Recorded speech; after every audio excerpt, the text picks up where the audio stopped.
जलन बुझी शीतल होए मनुआ, सतगुर का दर्शन पाए जियो। बाणी गुरु गुरु है बाणी, विच बाणी अमृत सारे।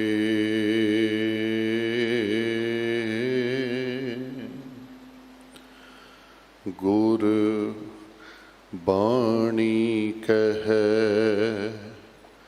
सेवक जन माने, पर तख गुरु निस्तारे। बाणी बिरलो विचार सी, जे को गुरमुख होए। एह बाणी महापुरख की, निज घर वासा होए।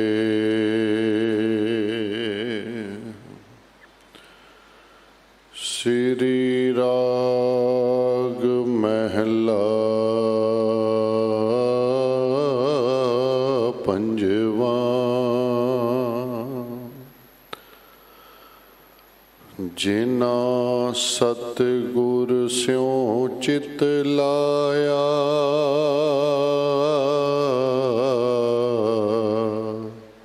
से पूरे परधान।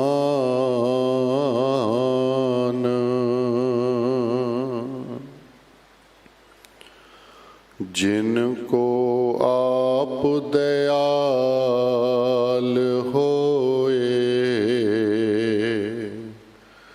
तिन उपजै मन ज्ञान।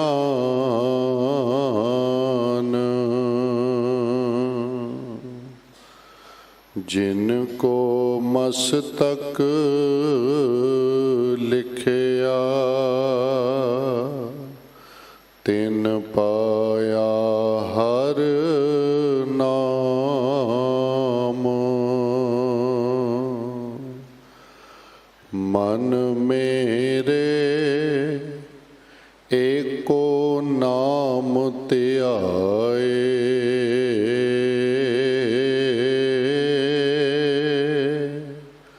सरब सुखां सुख उपजै।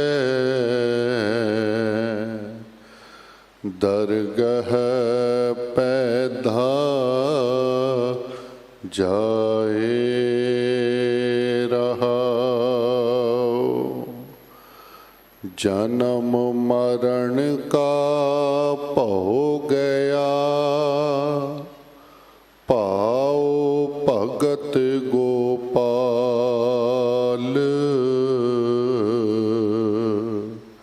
साधु संगत निर्मला, आप करे प्रतिपाल। जन्म मरण की मल कटिए, गुर दर्शन देख निहाल। थान थनंतर रव रहया, पार ब्रह्म प्रभ सोए। सबन ना दाता एक है, दूजा नाही कोय। तिस शरणाई छुटिया, कीता लोड़े सो होए। जिन मन वसिया पार ब्रह्म, से पूरे परधान।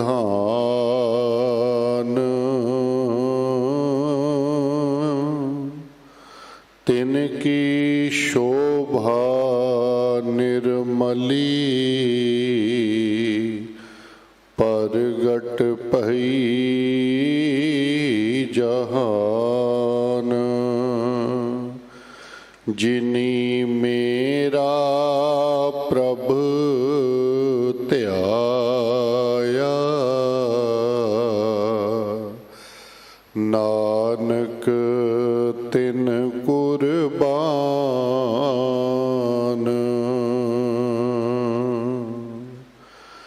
जिन मन वसिया पार ब्रह्म,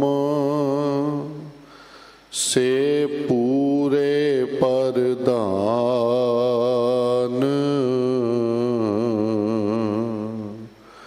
तिनकी शोभा निर्मली,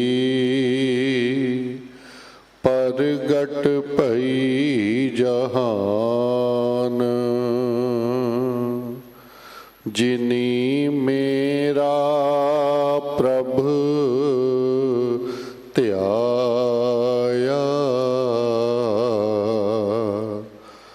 नानक तिन कुर्बान।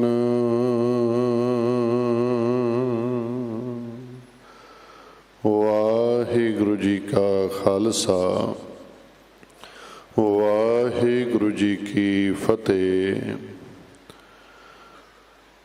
अज दे यह पावन शब्द श्री राग अंदर धन धन श्री गुरु अर्जन देव साहिब महाराज वल्लों बख्शिश होए हन।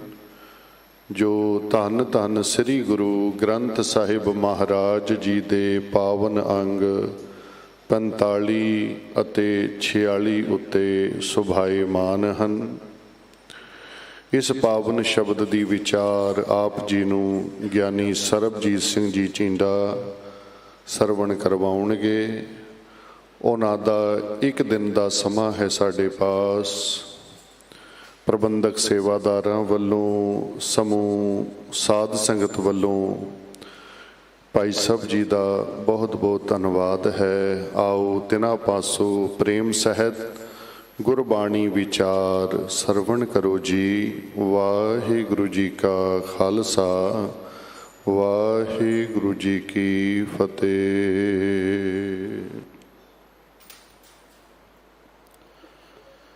ਸਤਨਾਮ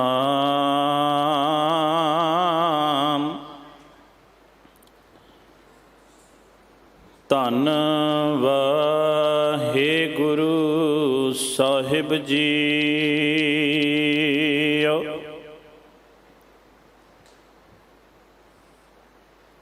ਕਵਨ ਕਾਜ ਸਿਰਜੇ ਜਗ ਭੀਤਰ, ਜਨਮ ਕਵਨ ਫਲ ਪਾਇਆ। ਭਵ ਨਿਦ ਤਰਨ ਤਾਰਨ ਚਿੰਤਾ ਮਨ, ਇਕ ਨਿਮਖ ਨਾ ਇਹ ਮਨ ਲਾਇਆ। गोविंद हम ऐसे अपराधी, जिन प्रभ जियो पिंड था दिया, तिसकी भाओ भगत नहीं साधी।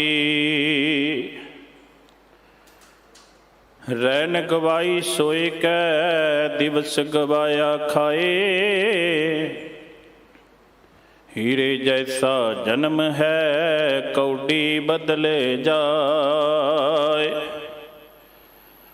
ਫਰੀਦਾ ਚਾਰ ਗਵਾਇਆ ਹੰਡ ਕੈ, ਚਾਰ ਗਵਾਇਆ ਸਾਮਾ, ਲਿਖ ਰੱਬ ਮੰਗੇਸੀਆ, ਤੂੰ ਆਹ ਕਿਹੜੇ ਕੰਮ।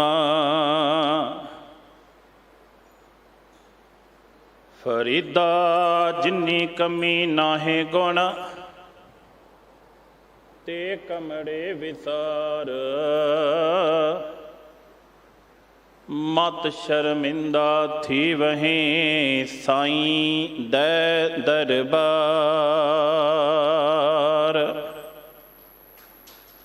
ਕੋਟ ਪਰਾਧ ਹਮਾਰੇ ਖੰਡੋ, ਅਨਿਕ ਵਿਧि ਸਮਝਾਵੋ, ਹਮ ਅਗਿਆਨ ਅਲਪ ਮਤ ਥੋਰੀ, ਤੁਮੇ ਆਪਣ ਬਿਰਦ ਰਖਾਵੋ। ਤੁਮਰੀ ਸ਼ਰਨ ਤੁਮਾਰੀ ਆਸਾ, ਤੁਮ ਹੀ ਸਜਨ ਸੁਹੇਲੇ, ਰਾਖੋ ਰਾਖਣ ਹਾਰ ਦਿਆਲਾ, ਨਾਨਕ ਘਰ ਕੇ ਗੋਲੇ। ਤੁਮਰੀ ਸ਼ਰਨ ਤੁਮਾਰੀ ਆਸਾ, ਤੁਮ ਹੀ ਸਜਨ ਸੁਹੇਲੇ, ਰਾਖੋ ਰਾਖਣ ਹਾਰ ਦਿਆਲਾ, ਨਾਨਕ ਘਰ ਕੇ ਗੋਲੇ। ਹਾਜ਼ਰਾ ਹਜੂਰ ਜਾਹਰਾ ਜਹੂਰ, ਚਵਰ ਛਤਰ ਤਖਤ ਦੇ ਮਾਲਕ, ਵਾਲੀਏ ਕੁਲ ਆਲਮ, ਰਾਜਾਨ ਰਾਜ, ਪਾਨਾਨ ਪਾਨ, ਦੇਵਾਨ ਦੇਵ, ਉਪਮਾ ਮਹਾਨ, ਦਸਾਂ ਪਾਤਸ਼ਾਹੀਆਂ ਦੀ ਆਤਮਕ ਜੋਤ, ਧੰਨ ਗੁਰੂ ਗ੍ਰੰਥ ਸਾਹਿਬ ਮਹਾਰਾਜ ਜੀ ਦੀ ਪਾਵਨ ਪਵਿੱਤਰ ਮੁਕੱਦਸ ਗੋਦ ਦਾ ਆਨੰਦ ਮਾਣ ਰਹੀ ਗੁਰੂ ਸਵਾਰੀ ਸਾਧ ਸੰਗਤ, ਬਹੁਤ ਹੀ ਵਡਭਾਗੇ ਹੋ ਜੋ ਕਿ ਨਿਤਾ ਪ੍ਰਤੀ ਦੀ ਤਰ੍ਹਾਂ ਗੁਰੂ ਦਰਬਾਰ ਵਿੱਚ ਹਾਜ਼ਰੀਆਂ ਲਵਾ ਕੇ ਇਸ ਬੇਸ਼ੁਮਾਰ ਕੀਮਤੀ ਮਨੁੱਖਾ ਜਨਮ ਨੂੰ ਗੁਰੂ ਕੇ ਲੜ ਲਾ ਕੇ ਆਪ ਜੀ ਸਫਲ ਕਰਨ ਦਾ ਯਤਨ ਕਰ ਰਹੇ ਹੋ। ਬਾਲਾ ਪ੍ਰੀਤਮ ਧੰਨ ਗੁਰੂ ਹਰਿਕ੍ਰਿਸ਼ਨ ਮਹਾਰਾਜ ਜੀ ਦੇ ਪਾਵਨ ਪਵਿੱਤਰ ਸਥਾਨ 'ਤੇ ਹਾਜ਼ਰੀ ਭਰਨੀ, ਦਾਤਾ ਜੀ ਰਹਿਮਤ ਕਰਨ, ਆਪ ਰਹਿਮਤ ਕਰਕੇ ਮਿਹਰ ਕਰਕੇ ਮੇਰੇ ਮਾਲਕ ਆਪ ਵਿਚਾਰ ਕਰਵਾ ਲੈਣ। ਸ਼੍ਰੀ ਹਰਿਕ੍ਰਿਸ਼ਨ ਧਿਆਈਐ, ਜਿਸ ਡਿਠੈ ਸਭ ਦੁੱਖ ਜਾਏ। ਦਾਤਾ ਜੀ ਕਿਰਪਾ ਕਰਨ, ਗੁਰਮੁਖੋ ਵਿਚਾਰ ਦੀ ਆਰੰਭਤਾ ਤੋਂ ਪਹਿਲਾਂ ਦਸ਼ਮੇਸ਼ ਪਿਤਾ ਧੰਨ ਗੁਰੂ ਗੋਬਿੰਦ ਸਿੰਘ ਮਹਾਰਾਜ ਜੀ ਦੀ ਬਖਸ਼ਿਸ਼ ਕੀਤੀ ਹੋਈ ਫਤਿਹ ਦੇ ਨਾਲ ਜੁੜਨਾ ਕਰੀਏ। ਮਨ ਬਿਰਤੀਆਂ ਨੂੰ ਕਰੋ ਇਕਾਗਰ, ਝੁਕਾਵੋ ਸਾਹਿਬਾਂ ਨੂੰ ਸੀਸ, ਦੇਵੋ ਪਿਆਰ ਦਾ ਸਬੂਤ। ਵਾਹਿਗੁਰੂ ਜੀ ਕਾ ਖਾਲਸਾ, ਵਾਹਿਗੁਰੂ ਜੀ ਕੀ ਫਤਿਹ। ਗੁਰੂ ਘਰ ਕੇ ਸਤਿਕਾਰਯੋਗ ਗ੍ਰੰਥੀ ਸਿੰਘ ਵੀਰ ਜੀ ਜੋਗਿੰਦਰ ਸਿੰਘ ਪਾਰਸ, ਜਿਨ੍ਹਾਂ ਨੇ ਬੜੀ ਭਾਵਨਾ ਨਾਲ, ਬੜੇ ਪ੍ਰੇਮ ਦੇ ਨਾਲ ਅੱਜ ਦਾ ਇਹ ਪਾਵਨ ਸ਼ਬਦ ਪੜ੍ਹਿਆ ਹੈ। ਅੱਜ ਦਾ ਇਹ ਪਾਵਨ ਸ਼ਬਦ ਸ਼ਹੀਦਾਂ ਦੇ ਸਰਤਾਜ ਧੰਨ ਗੁਰੂ ਅਰਜਨ ਦੇਵ ਮਹਾਰਾਜ ਜੀ ਦੀ, ਸੱਚੇ ਪਾਤਸ਼ਾਹ ਜੀ ਦੀ ਪਾਵਨ ਪਵਿੱਤਰ ਰਸਨਾ ਤੋਂ ਉਚਾਰਨ ਕੀਤਾ ਹੋਇਆ ਸ਼੍ਰੀ ਰਾਗ ਦੀ ਬਾਣੀ ਦੇ ਵਿੱਚ ਧੰਨ ਗੁਰੂ ਗ੍ਰੰਥ ਸਾਹਿਬ ਮਹਾਰਾਜ ਜੀ ਦੇ ਪਾਵਨ ਅੰਗ 45 ਦੇ ਉੱਤੇ ਸ਼ੋਭਾਇਮਾਨ ਹੈ। ਸ਼ਬਦ ਦਾ ਕੇਂਦਰੀ ਭਾਵ ਕੇ ਰਹਾਉ ਦਾ ਬੰਦ। ਦਾਤਾਰ ਪਿਤਾ ਧੰਨ ਗੁਰੂ ਅਰਜਨ ਦੇਵ ਮਹਾਰਾਜ ਸੱਚੇ ਪਾਤਸ਼ਾਹ ਰਹਿਮਤ ਕਰਦੇ ਨੇ, ਮਨ ਮੇਰੇ ਏਕੋ ਨਾਮ ਧਿਆਏ, ਸਰਬ ਸੁਖਾਂ ਸੁਖ ਉਪਜੈ, ਦਰਗਹਿ ਪੈਦਾ ਜਾਏ। ਰਹਾਉ ਦਾਤਾਰ ਪਿਤਾ ਨੇ ਰੱਬੀ ਬਾਣੀ ਵਿੱਚ ਇੱਕ ਓਅੰਕਾਰ ਤੋਂ ਲੈ ਕੇ 18, 10, 20 ਤੱਕ ਭਾਵ ਕਿ 1430 ਅੰਕਾਂ ਵਿੱਚ ਕੇਵਲ ਤੇ ਕੇਵਲ ਇੱਕ ਦੀ ਗੱਲ ਕੀਤੀ ਹੈ ਕਿ ਗੁਰੂ ਕੇ ਸਿੱਖ ਨੇ ਕੇਵਲ ਤੇ ਕੇਵਲ ਇੱਕ ਅਕਾਲ ਪੁਰਖ ਪਰਮਾਤਮਾ ਵਾਹਿਗੁਰੂ ਦੇ ਨਾਮ ਦੇ ਨਾਲ ਜੁੜਨਾ ਹੈ। ਦਾਤਾ ਜੀ ਨੇ ਰਹਿਮਤ ਕੀਤੀ, ਏਕੋ ਹੈ ਭਾਈ ਏਕੋ ਹੈ ਸਾਹਿਬ ਮੇਰਾ ਏਕੋ ਹੈ। ਆਪਾਂ ਭਗਤ ਸਾਹਿਬਾਨ ਦੀ ਬਾਣੀ ਪੜ੍ਹਨੇ ਆ, ਭੱਟਾਂ ਦੀ ਬਾਣੀ ਪੜ੍ਹਨੇ ਆ, ਗੁਰਸਿੱਖਾਂ ਦੀ ਬਾਣੀ ਪੜ੍ਹਨੇ ਆ, 6 ਗੁਰੂ ਸਾਹਿਬਾਨ ਦੀ ਬਾਣੀ ਪੜ੍ਹਨੇ ਆ। ਗੁਰਮੁਖੋ ਕੇਵਲ ਤੇ ਕੇਵਲ ਇੱਕ ਅਕਾਲ ਪੁਰਖ ਪਰਮਾਤਮਾ ਵਾਹਿਗੁਰੂ ਦੇ ਨਾਮ ਨਾਲ ਜੋੜਿਆ ਹੈ।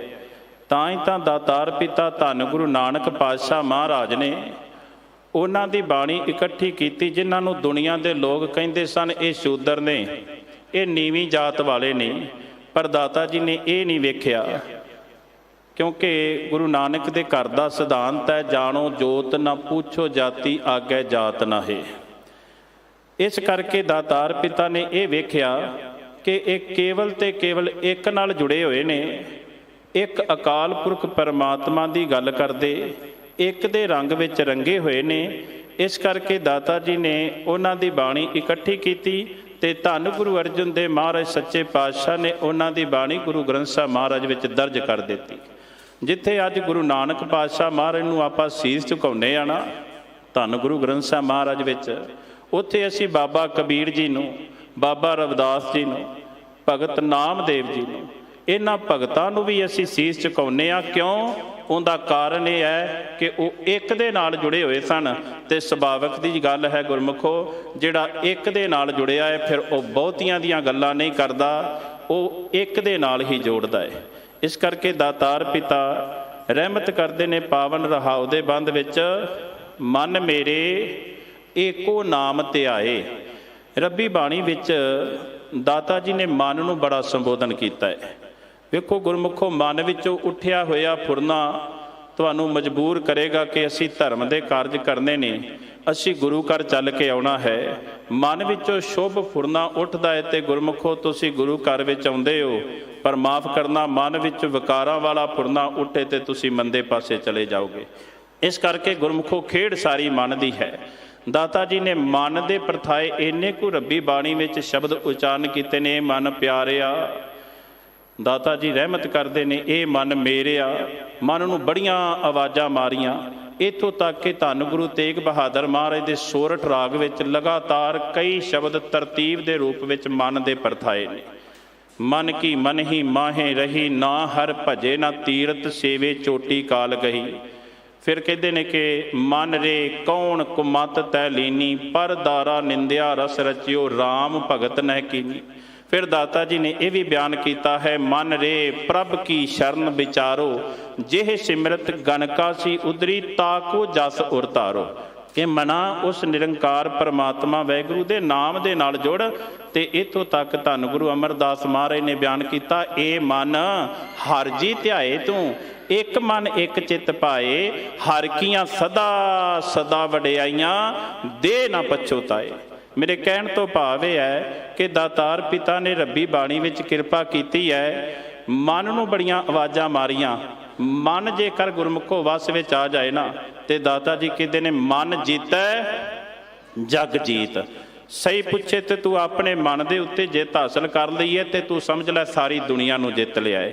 ਦਾਤਾਰ ਪਿਤਾ ਰਹਿਮਤ ਕਰਦੇ ਨੇ, ਮਨ ਮੇਰੇ ਏਕੋ ਨਾਮ ਧਿਆਏ, ਇੱਕ ਅਕਾਲ ਪੁਰਖ ਪਰਮਾਤਮਾ ਦੇ ਨਾਮ ਦੇ ਨਾਲ ਜੁੜ।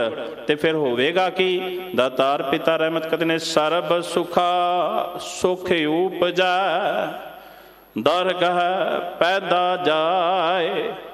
ਹੁਣ ਸਾਰਾ ਸੰਸਾਰ ਜਿਹੜਾ ਹੈ ਸੁੱਖ ਦੀ ਭਾਲ ਵਿੱਚ ਹੈ। ਸੁੱਖ ਕੈ ਹੇਤ ਬਹੁਤ ਦੁੱਖ ਪਾਵਤ, ਸੇਵ ਕਰਤ ਜਨ ਜਨ ਕੀ, ਦੁਆਰੇ ਦੁਆਰ ਸਵਾਨ ਜਿਉ ਡੋਲਤ, ਨੈ ਸੁਧ ਰਾਮ ਭਜਨ ਕੀ। ਜਤਨ ਬਹੁਤ ਸੁਖ ਕੇ ਕੀਏ, ਦੁੱਖ ਕੋ ਕੀਓ ਨਾ ਕੋਏ। ਹਰ ਇੱਕ ਪ੍ਰਾਣੀ ਆਪਣੀ ਜ਼ਿੰਦਗੀ ਵਿੱਚ ਸੁੱਖ ਦੇ ਯਤਨ ਕਰਦਾ ਹੈ ਕਿ ਮੇਰੀ ਜ਼ਿੰਦਗੀ ਵਿੱਚ ਸੁੱਖ ਬਣਿਆ ਰਵੇ। ਰੱਬੀ ਬਾਣੀ ਦਾ ਪਾਵਨ ਇੱਕ ਬਚਨ ਹੈ। ਦਾਤਾ ਜੀ ਬਿਆਨ ਕਰਦੇ ਨੇ, ਸੰਸਾਰ ਦੇ ਲੋਕਾਂ ਦੇ ਮਨਾਂ ਦੇ ਵਿੱਚ ਇਹ ਹੈ ਕਿ ਸਾਡੇ ਕੋਲ ਬਹੁਤਾ ਧਨ ਆ ਜਾਏ ਤੇ ਅਸੀਂ ਹੋ ਸਕਦਾ ਸੁਖੀ ਹੋ ਜਾਈਏ।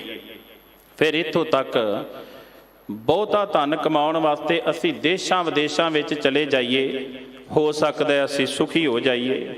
ਦੁਨੀਆ ਦੇ ਰੰਗ ਤਮਾਸ਼ੇ ਨਾਟਕ ਚੇਟਕ ਵੇਖੀਏ, ਦੁਨੀਆ ਦੇ ਰੰਗ ਮਾਣੀਏ, ਹੋ ਸਕਦਾ ਅਸੀਂ ਸੁਖੀ ਹੋ ਜਾਈਏ। ਪਰ ਦਾਤਾ ਜੀ ਨੇ ਮੋਹਰ ਲਾ ਦਿੱਤੀ, ਕਿਤੇ ਨੇ ਭਲਿਆ ਬਹੁਤਾ ਧਨ ਕਮਾਉਣ ਵਾਲੇ ਵੀ ਕਈ ਵਾਰ ਝੁਰਦੇ ਵੇਖੇ ਨੇ। ਵੱਡੇ ਵੱਡੇ ਜੋ ਦੇਸ਼ਾਂ ਲੋਕ ਤਿਨਕੋ ਵਿਆਪੈ ਚਿੰਤਾ ਰੋਗ, ਕੌਣ ਵੱਡਾ?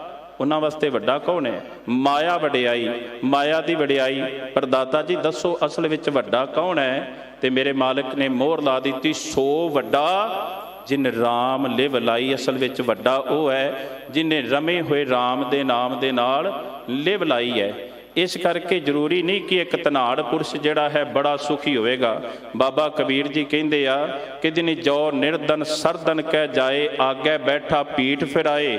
ਜੋ ਸਰਦਨ ਨਿਰਦਨ ਕਹਿ ਜਾਏ, ਦੀਆ ਆਦਰ ਲਿਆ ਬੁਲਾਏ। ਤੇ ਕਹਿੰਦੇ ਨੇ ਅਸਲ ਵਿੱਚ ਬਾਬਾ ਕਬੀਰ ਜੀ ਤੁਸੀਂ ਦੱਸੋ ਤੁਹਾਡੀ ਨਜ਼ਰ ਵਿੱਚ ਵੱਡਾ ਕੌਣ ਹੈ? ਤੇ ਬਾਬਾ ਕਬੀਰ ਜੀ ਕਹਿੰਦੇ ਨੇ ਅਸਲ ਵਿੱਚ ਵੱਡਾ ਉਹ ਹੈ, ਅਸਲ ਵਿੱਚ ਧਨਵੰਤ ਉਹ ਹੈ ਜਿਨੇ ਹਿਰਦੇ ਦੇ ਵਿੱਚ ਨਿਰੰਕਾਰ ਪਰਮਾਤਮਾ ਵਾਹਿਗੁਰੂ ਦੇ ਨਾਮ ਨੂੰ ਵਸਾਇਆ ਹੋਇਆ ਹੈ। ਕਹੋ ਕਬੀਰ, ਬਾਬਾ ਕਬੀਰ ਜੀ ਕਹਿੰਦੇ ਨੇ ਉਹ ਨਿਰਧਨ ਹੈ ਜਿਨੇ ਨਿਰੰਕਾਰ ਪਰਮਾਤਮਾ ਵਾਹਿਗੁਰੂ ਦੇ ਨਾਮ ਨੂੰ ਵਿਸਾਰਿਆ ਹੋਇਆ ਹੈ। ਅਸਲ ਵਿੱਚ ਉਹ ਅੱਤ ਦਰਜੇ ਦਾ ਗਰੀਬੜਾ ਹੈ। ਦੁਨਿਆਵੀ ਤੌਰ ਦੇ ਉੱਤੇ ਉਹਦੇ ਕੋਲ ਬੇਸ਼ੁਮਾਰ ਕੀਮਤੀ ਧਨ ਹੈ, ਪਰ ਅਸਲ ਵਿੱਚ ਉਹ ਗੁਰੂ ਦੀ ਨਜ਼ਰ ਵਿੱਚ ਪ੍ਰਵਾਨ ਨਹੀਂ। ਕਿਉਂ ਪ੍ਰਵਾਨ ਨਹੀਂ? ਕਿਉਂਕਿ ਉਹਦੇ ਹਿਰਦੇ ਵਿੱਚ ਨਿਰੰਕਾਰ ਪਰਮਾਤਮਾ ਦੀ ਯਾਦ ਵਿਸਰੀ ਹੋਈ ਹੈ। ਇਸ ਕਰਕੇ ਦਾਤਾ ਜੀ ਕਿਰਪਾ ਕਰਦੇ ਨੇ, ਸੁਖ ਨਾਹੀ ਬਹੁਤੇ ਧਨ ਖਾਟੈ, ਸੁਖ ਨਾਹੀ ਪੇਖੈ ਨਿਰਤ ਨਾਟੈ, ਸੁਖ ਨਾਹੀ ਬਹੁ ਦੇਸ਼ ਕਮਾਏ। ਤੇ ਦਾਤਾ ਜੀ ਸਾਡੇ ਮਨਾਂ ਵਿੱਚ ਤੇ ਇਹੀ ਵਹਿਮ ਹੈ ਨਾ, ਦੇਸ਼ਾਂ ਵਿਦੇਸ਼ਾਂ ਵਿੱਚ ਕਮਾਈ ਕਰਾਂਗੇ ਤੇ ਸੁੱਖ ਆਏਗਾ। ਸਾਡੇ ਮਨਾਂ ਵਿੱਚ ਤੇ ਇਹੀ ਵਹਿਮ ਭਰਮ ਹੈ ਕਿ ਦਾਤਾ ਬਹੁਤਾ ਧਨ ਕਮਾਵਾਂਗੇ ਤੇ ਸੁੱਖ ਆਏਗਾ। ਜੇ ਇਹਨਾਂ ਪਦਾਰਥਾਂ ਵਿੱਚ ਸੁੱਖ ਨਹੀਂ ਤੇ ਦਾਤਾ ਤੁਸੀਂ ਦੱਸਣਾ ਕਰੋ ਕਿ ਸੁੱਖ ਅਸਲ ਵਿੱਚ ਹੈ ਕਿੱਥੇ? ਤੇ ਮੇਰੇ ਮਾਲਕ ਨੇ ਮੋਹਰ ਲਾ ਦਿੱਤੀ, ਸਰਬ ਸੁਖਾ ਹਰ ਹਰ ਗੁਣ ਗਾਏ। ਦੁਨੀਆ ਦਾ ਸਭ ਤੋਂ ਵੱਡਾ ਸੁੱਖ ਹੈ ਵਾਹਿਗੁਰੂ ਦੇ ਗੁਣ ਗਾਣ ਵਿੱਚ, ਨਿਰੰਕਾਰ ਪਰਮਾਤਮਾ ਦੀ ਪ੍ਰੇਮਾ ਭਗਤੀ ਕਰਨ ਵਿੱਚ। ਅਬਿਨਾਸ਼ੀ ਖੇਮ ਚਾਹੇ ਜੇ ਨਾਨਕ, ਸਦਾ ਸਿਮਰ ਨਾਰਾਇਣ।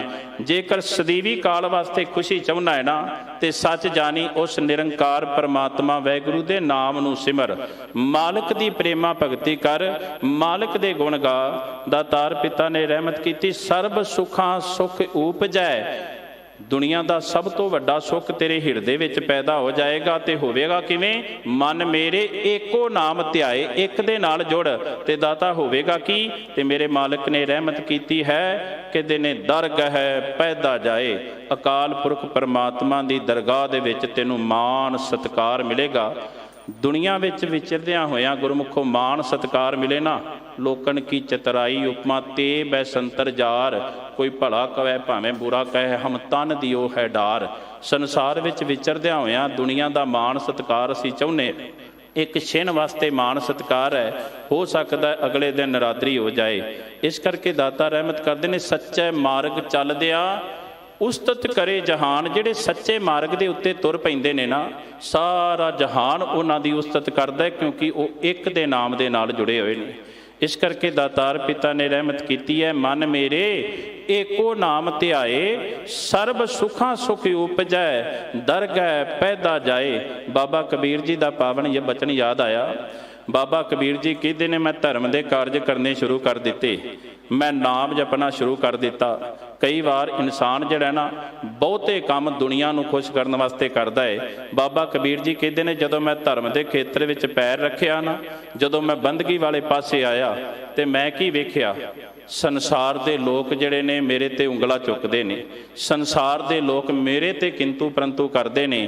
ਕਹਿੰਦੇ ਨੇ, ਕਹੋ ਕਬੀਰ ਮਨ ਮਾਨਿਆ ਤੋ ਹਰ ਜਾਣਿਆ, ਮਨ ਮਾਨੇ ਲੋਗ ਨਾ ਭਤੀਜੈ, ਨਾ ਭਤੀਜੈ ਤੋ ਕਿਆ ਕੀਜੈ। ਕਹਿੰਦੇ ਨੇ, ਮੈਂ ਦੁਨੀਆ ਦੀ ਪਰਵਾਹ ਕਰਨੀ ਛੱਡ ਦਿੱਤੀ ਹੈ, ਕਿਉਂਕਿ ਦੁਨੀਆ ਨੂੰ ਕੋਈ ਜਿੱਤ ਨਹੀਂ ਸਕਿਆ। ਇਨਸਾਨ ਧਰਮ ਦੇ ਕਾਰਜ ਵੀ ਕਰਦਾ ਹੈ ਨਾ, ਤੇ ਮਾਫ ਕਰਨਾ ਦੁਨੀਆ ਤਾਂ ਵੀ ਖੁਸ਼ ਨਹੀਂ ਹੁੰਦੀ। ਇਸ ਕਰਕੇ ਤੁਸੀਂ ਨਿਰੰਕਾਰ ਪਰਮਾਤਮਾ ਨੂੰ ਖੁਸ਼ ਕਰਨਾ ਹੈ। ਤੇ ਨਿਰੰਕਾਰ ਪਰਮਾਤਮਾ ਦੀ ਖੁਸ਼ੀ ਕਿਸ ਵਿੱਚ ਹੈ? ਜਿਸ ਦਿਨ ਤੁਸੀਂ ਨਿਰੰਕਾਰ ਪਰਮਾਤਮਾ ਵਾਹਿਗੁਰੂ ਦੇ ਨਾਮ ਦੇ ਨਾਲ ਜੁੜ ਗਏ। ਜਿਨ੍ਹਾਂ ਸਤਿਗੁਰ ਸਿਉ ਚਿਤ ਲਾਇਆ, ਸੇ ਪੂਰੇ ਪ੍ਰਧਾਨ। ਜਿਨ ਕੋ ਆਪ ਦਿਆਲ ਹੋਏ, ਤਿਨ ਉਪਜੈ ਮਨ ਗਿਆਨ। ਜਿਨ੍ਹਾਂ ਨੇ ਨਿਰੰਕਾਰ ਪਰਮਾਤਮਾ ਵਾਹਿਗੁਰੂ ਦੇ ਨਾਮ ਦੇ ਨਾਲ ਚਿੱਤ ਲਾਇਆ ਗੁਰਮੁਖੋ। ਇੱਥੇ ਦਾਤਾਰ ਪਿਤਾ ਨੇ ਚਿੱਤ ਦੀ ਗੱਲ ਕੀਤੀ ਹੈ। ਆਪਾਂ ਕਈ ਵਾਰ ਤਨ ਕਰਕੇ ਆਏ ਹੁੰਦੇ ਹਾਂ, ਪਰ ਮਾਫ਼ ਕਰਨਾ ਸਾਡਾ ਚਿੱਤ ਜਿਹੜਾ ਹੈ ਦੁਨੀਆ ਦੇ ਧੰਦਿਆਂ ਵਿੱਚ, ਕੰਮਕਾਰ ਦੇ ਵਿੱਚ ਹੁਣ ਚਲਾ ਜਾਂਦਾ ਹੈ। ਇਸ ਕਰਕੇ ਦਾਤਾਰ ਪਿਤਾ ਨੇ ਚਿੱਤ ਦੀ ਬੜੀ ਮਹਾਨਤਾ ਦੱਸੀ ਹੈ ਕਿ ਜਿਹੜਾ ਕੰਮ ਚਿੱਤ ਲਾ ਕੇ ਕਰੀਏ ਨਾ, ਉਸ ਕੰਮ ਵਿੱਚ ਸਫਲਤਾ ਜ਼ਰੂਰ ਹਾਸਲ ਹੁੰਦੀ ਹੈ। ਧੰਨ ਗੁਰੂ ਗੋਬਿੰਦ ਸਿੰਘ ਮਹਾਰਾਜ ਦੇ ਦਰਬਾਰ ਵਿੱਚ ਕੁਝ ਸਿੱਖ ਜਿਹੜੇ ਨੇ ਪਹਿਰਾ ਦਿੰਦੇ ਨੇ, ਤੇ ਕੁਝ ਸਿੱਖ ਜਿਹੜੇ ਨਾਟਕ ਚੇਟਕ ਵੇਖਣ ਚਲੇ ਗਏ, ਦੁਨੀਆ ਦੇ ਰੰਗ ਤਮਾਸ਼ੇ ਵੇਖਣ ਚਲੇ ਗਏ। ਜਿਹੜੇ ਦਰਬਾਰ ਵਿੱਚ ਮੌਜੂਦ ਰਹਿ ਗਏ, ਪਹਿਰੇ ਤੇ ਮੌਜੂਦ ਰਹਿ ਗਏ, ਉਹਨਾਂ ਦਾ ਧਿਆਨ ਜਿਹੜਾ ਹੈ ਉਸ ਪਾਸੇ ਹੈ। ਤੇ ਜਿਹੜੇ ਉਸ ਪਾਸੇ ਗਏ ਨੇ, ਉਹਨਾਂ ਦਾ ਧਿਆਨ ਗੁਰੂ ਦੇ ਚਰਨਾਂ ਵਿੱਚ ਹੈ। ਅਗਲੇ ਦਿਨ ਦਰਬਾਰ ਸੱਜਿਆ, ਦਾਤਾ ਜੀ ਨੇ ਜਿਹੜੇ ਨਾਟਕ ਚੇਟਕ ਵੇਖਣ ਗਏ ਸਨ, ਉਹਨਾਂ ਨੂੰ ਸਰੋਪੇ ਪਾਏ, ਉਹਨਾਂ ਦਾ ਮਾਣ ਸਤਿਕਾਰ ਕੀਤਾ। ਜਿਹੜੇ ਇੱਥੇ ਰਹਿ ਗਏ, ਉਹਨਾਂ ਨੇ ਸਵਾਲ ਖੜਾ ਕਰ ਦਿੱਤਾ, ਦਾਤਾ ਅਸੀਂ ਅਸਲ ਵਿੱਚ ਇੱਥੇ ਰਹੇ ਹਾਂ, ਤੁਹਾਡੇ ਦਰਬਾਰ ਵਿੱਚ ਰਹੇ ਹਾਂ, ਤੇ ਦਾਤਾ ਤੁਸੀਂ ਮਾਣ ਸਤਿਕਾਰ ਉਹਨਾਂ ਦਾ ਕਰ ਦਿੱਤਾ, ਉਹ ਤੇ ਇੱਥੇ ਮੌਜੂਦ ਵੀ ਨਹੀਂ ਸਨ ਤਨ ਕਰਕੇ। ਤੇ ਮੇਰੇ ਮਾਲਕ ਨੇ ਇੱਕੋ ਗੱਲ ਕਹੀ ਕਿ ਹਾਜ਼ਰ ਗੈਰ ਹਾਜ਼ਰ, ਗੈਰ ਹਾਜ਼ਰ ਹਾਜ਼ਰ। ਅਸਲ ਵਿੱਚ ਜਿਹੜੇ ਹਾਜ਼ਰ ਨੇ ਉਹ ਤਨ ਕਰਕੇ ਤੇ ਬੈਠੇ ਹੋਏ ਨੇ, ਪਰ ਉਹਨਾਂ ਦੀ ਮਨ ਦੀ ਹਾਜ਼ਰੀ ਨਹੀਂ ਲੱਗੀ। ਤੇ ਜਿਹੜੇ ਤਨ ਕਰਕੇ ਹਾਜ਼ਰ ਨਹੀਂ, ਉਹਨਾਂ ਦਾ ਮਨ ਮੇਰੇ ਚਰਨਾਂ ਦੇ ਨਾਲ ਜੁੜਿਆ ਹੋਇਆ ਹੈ। ਬਾਬਾ ਨਾਮਦੇਵ ਜੀ ਦਾ ਇੱਕ ਪਾਵਨ ਸ਼ਬਦ ਹੁੰਦਾ ਹੈ। ਬਾਬਾ ਨਾਮਦੇਵ ਜੀ ਕਹਿੰਦੇ ਨੇ, ਆਨੀ ਲੈ ਕਾਗਦ ਕਾਟੀ ਲੈ ਗੁੱਡੀ, ਆਕਾਸ਼ ਮਦੇ ਭਰਮੀ ਅਲੇ। ਪੰਚ ਜਨਾ ਸੋ ਬਾਤ ਬਤੌਆ, ਚੀਤ ਸੋ ਡੋਰੀ ਰਾਖੀਅਲੇ। ਮਨ ਰਾਮ ਨਾਮਾ ਬੇਦੀਅਲੇ, ਜੈਸੇ ਕਨਿਕ ਕਲਾ ਚਿਤ ਮਾਂਡੀਅਲੇ। ਅਗਲਾ ਦ੍ਰਿਸ਼ਟਾਂਤ ਦਿੰਦੇ ਨੇ, ਆਨੀ ਲੈ ਕੁੰਭ ਭਰਾਈ ਲੈ, ਉਦਕ ਰਾਜ ਕੁਆਰ ਪੁਰੰਦਰੀਏ। ਹਸਤ ਵਿਨੋਦ ਵਿਚਾਰ ਕਰਤੀ ਹੈ, ਚੀਤ ਸੋ ਗਾਗਰ ਰਾਖੀਅਲੇ। ਮੰਦਰ ਏਕ द्वार 10 जाके, गौ चरावन छाड़िए रे। 5 कोस पर गौत चरावत, चीत सो बछरा राखिए। कहत नामदेव सुनो तलोचन, बालक पालन पौड़ियले। अंतर बाहर काज बरूदी, चीत सो बारिक राखियले। उन्होंने 4 दृष्टांत दिते ने। पहला दृष्टांत दिता है, बच्चे जड़े ने पतंग चढ़ाउंदे ने, ਤੇ ਜਿਸ ਵੇਲੇ ਬੱਚੇ ਅਸਮਾਨ ਦੇ ਵਿੱਚ ਪਤੰਗ ਚੜਾਉਂਦੇ ਨੇ ਨਾ, ਪਤੰਗ ਚੜਾਉਂਦਿਆਂ ਬੱਚੇ 4-5, ਹੁਣ ਇੱਕ ਦੇ ਹੱਥ ਵਿੱਚ ਡੋਰ ਹੈ ਤੇ ਉਹਦੇ 4-5 ਸਾਥੀ ਉਹਦੇ ਕੋਲ ਖੜੇ ਨੇ, ਉਹਨਾਂ ਦੇ ਨਾਲ ਉਹ ਗੱਲਾਂ ਬਾਤਾਂ ਵੀ ਕਰਦਾ ਹੈ, ਪਰ ਅਸਲ ਵਿੱਚ ਉਹਦਾ ਧਿਆਨ ਕਿੱਧਰ ਹੈ, ਉਹਦਾ ਚਿੱਤ ਕਿੱਧਰ ਹੈ ਕਿ ਕੋਈ ਮੇਰੀ ਪਤੰਗ ਨੂੰ ਕੱਟ ਨਾ ਦੇਵੇ। ਅਸਲ ਵਿੱਚ ਮੈਂ ਹੋਰਾਂ ਦੀ ਪਤੰਗ ਨੂੰ ਕੱਟਣਾ ਹੈ ਤੇ ਆਪਣੀ ਪਤੰਗ ਨੂੰ ਬਚਾਉਣਾ ਹੈ। ਦੂਜਾ ਦ੍ਰਿਸ਼ਟਾਂਤ ਦਿੰਦੇ ਨੇ ਬਾਬਾ ਨਾਮਦੇਵ ਜੀ, ਕਹਿੰਦੇ ਨੇ ਕਿ ਅਸਲ ਵਿੱਚ ਮਾਤਾਵਾਂ ਭੈਣਾਂ ਬੱਚੀਆਂ ਜਵਾਨ ਧੀਆਂ ਜਿਹੜੀਆਂ ਨੇ ਪੁਰਾਤਨ ਸਮੇਂ ਵਿੱਚ ਪਾਣੀ ਦੀ ਕਮੀ ਹੋਣ ਕਰਕੇ ਸ਼ਹਿਰ ਤੋਂ ਬਾਹਰ, ਨਗਰ ਤੋਂ ਬਾਹਰ ਖੂਹ ਤੋਂ ਪਾਣੀ ਲੈ ਕੇ ਆਇਆ ਕਰਦੀਆਂ ਸੀ। ਇੱਕ ਘੜੇ ਦੇ ਉੱਤੇ ਦੂਜਾ ਘੜਾ ਰੱਖਣਾ, ਦੂਜੇ ਘੜੇ ਦੇ ਉੱਤੇ ਤੀਜਾ ਘੜਾ ਰੱਖਣਾ, ਆਪਸ ਵਿੱਚ ਹੱਸਦੀਆਂ ਮਜ਼ਾਕ ਕਰਦੀਆਂ, ਇੱਕ ਦੂਜੇ ਨਾਲ ਗੱਲਾਂ ਬਾਤਾਂ ਵੀ ਕਰਦੀਆਂ ਨੇ। ਪਰ ਬਾਬਾ ਨਾਮਦੇਵ ਜੀ ਕਹਿੰਦੇ ਨੇ, ਉਹਨਾਂ ਬੱਚੀਆਂ ਦਾ ਜਿਹੜਾ ਚਿੱਤ ਹੈ, ਧਿਆਨ ਹੈ ਨਾ, ਉਹ ਕੇਵਲ ਤੇ ਕੇਵਲ ਆਪਣੇ ਘੜੇ ਵਾਸਤੇ ਹੈ। ਬਾਹਰੀ ਤੌਰ ਦੇ ਉੱਤੇ ਉਹ ਗੱਲਾਂ ਬਾਤਾਂ ਕਰਦੀਆਂ ਨੇ, ਪਰ ਉਹਨਾਂ ਦਾ ਚਿੱਤ ਧਿਆਨ ਜਿਹੜਾ ਹੈ ਉਹ ਆਪਣੇ ਘੜੇ ਵਾਲੇ ਪਾਸੇ। ਇਸੇ ਤਰ੍ਹਾਂ ਕਹਿੰਦੇ ਨੇ, ਗਾਂ ਜਿਹੜੀ ਹੈ ਨਾ, ਗਾਂ ਦਾ ਮਾਲਕ, ਮੱਝਾਂ ਦਾ ਮਾਲਕ ਦੂਰ ਦੁਰਾਡੇ ਉਹਨਾਂ ਨੂੰ ਚਰਾ ਕੇ ਲੈ ਕੇ ਆਉਂਦਾ ਹੈ। 5 ਕੋਹ ਦੀ ਦੂਰੀ ਬਾਬਾ ਨਾਮਦੇਵ ਜੀ ਨੇ ਸ਼ਬਦ ਵਰਤੀ ਹੈ, 5 ਕੋਹ ਦੀ ਦੂਰੀ ਦੇ ਉੱਤੇ ਜਾ ਕੇ, ਪਰ ਆਖਿਰਕਾਰ ਚੀਤ ਸੋ ਬਛਰਾ ਰਾਖੀ ਵਾਲੇ।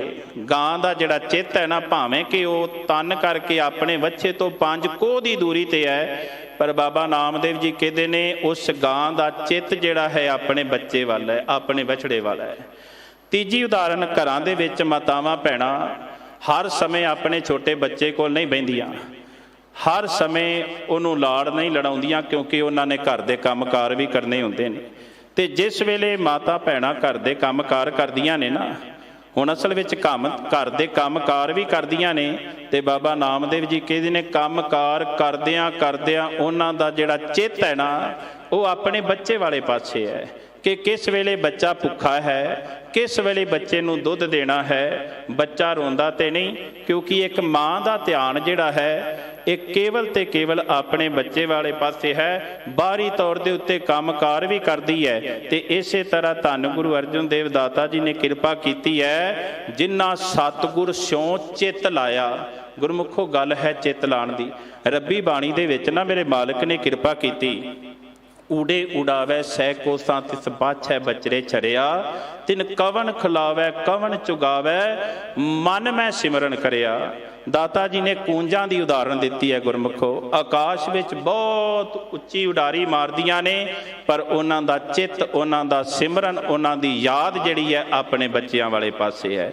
ਇਸ ਕਰਕੇ ਦਾਤਾਰ ਪਿਤਾ ਰਹਿਮਤ ਕਰਦੇ, ਕਹਿੰਦੇ ਨੇ ਜਿਨ੍ਹਾਂ ਸਤਿਗੁਰ ਸਿਉ ਚਿੱਤ ਲਾਇਆ, ਛੇ ਪੂਰੇ ਪ੍ਰਧਾਨ। ਅਸਲ ਵਿੱਚ ਉਹ ਪ੍ਰਧਾਨ ਨੇ, ਉਹ ਆਗੂ ਨੇ, ਉਹ ਸ਼੍ਰੇਸ਼ਟ ਮਨੁੱਖ ਨੇ, ਉਹ ਉੱਤਮ ਪੁਰਖ ਨੇ, ਉਹ ਸਾਧ ਨੇ, ਉਹ ਸੰਤ ਨੇ, ਅਸਲ ਵਿੱਚ ਉਹ ਗੁਰਮੁਖ ਨੇ।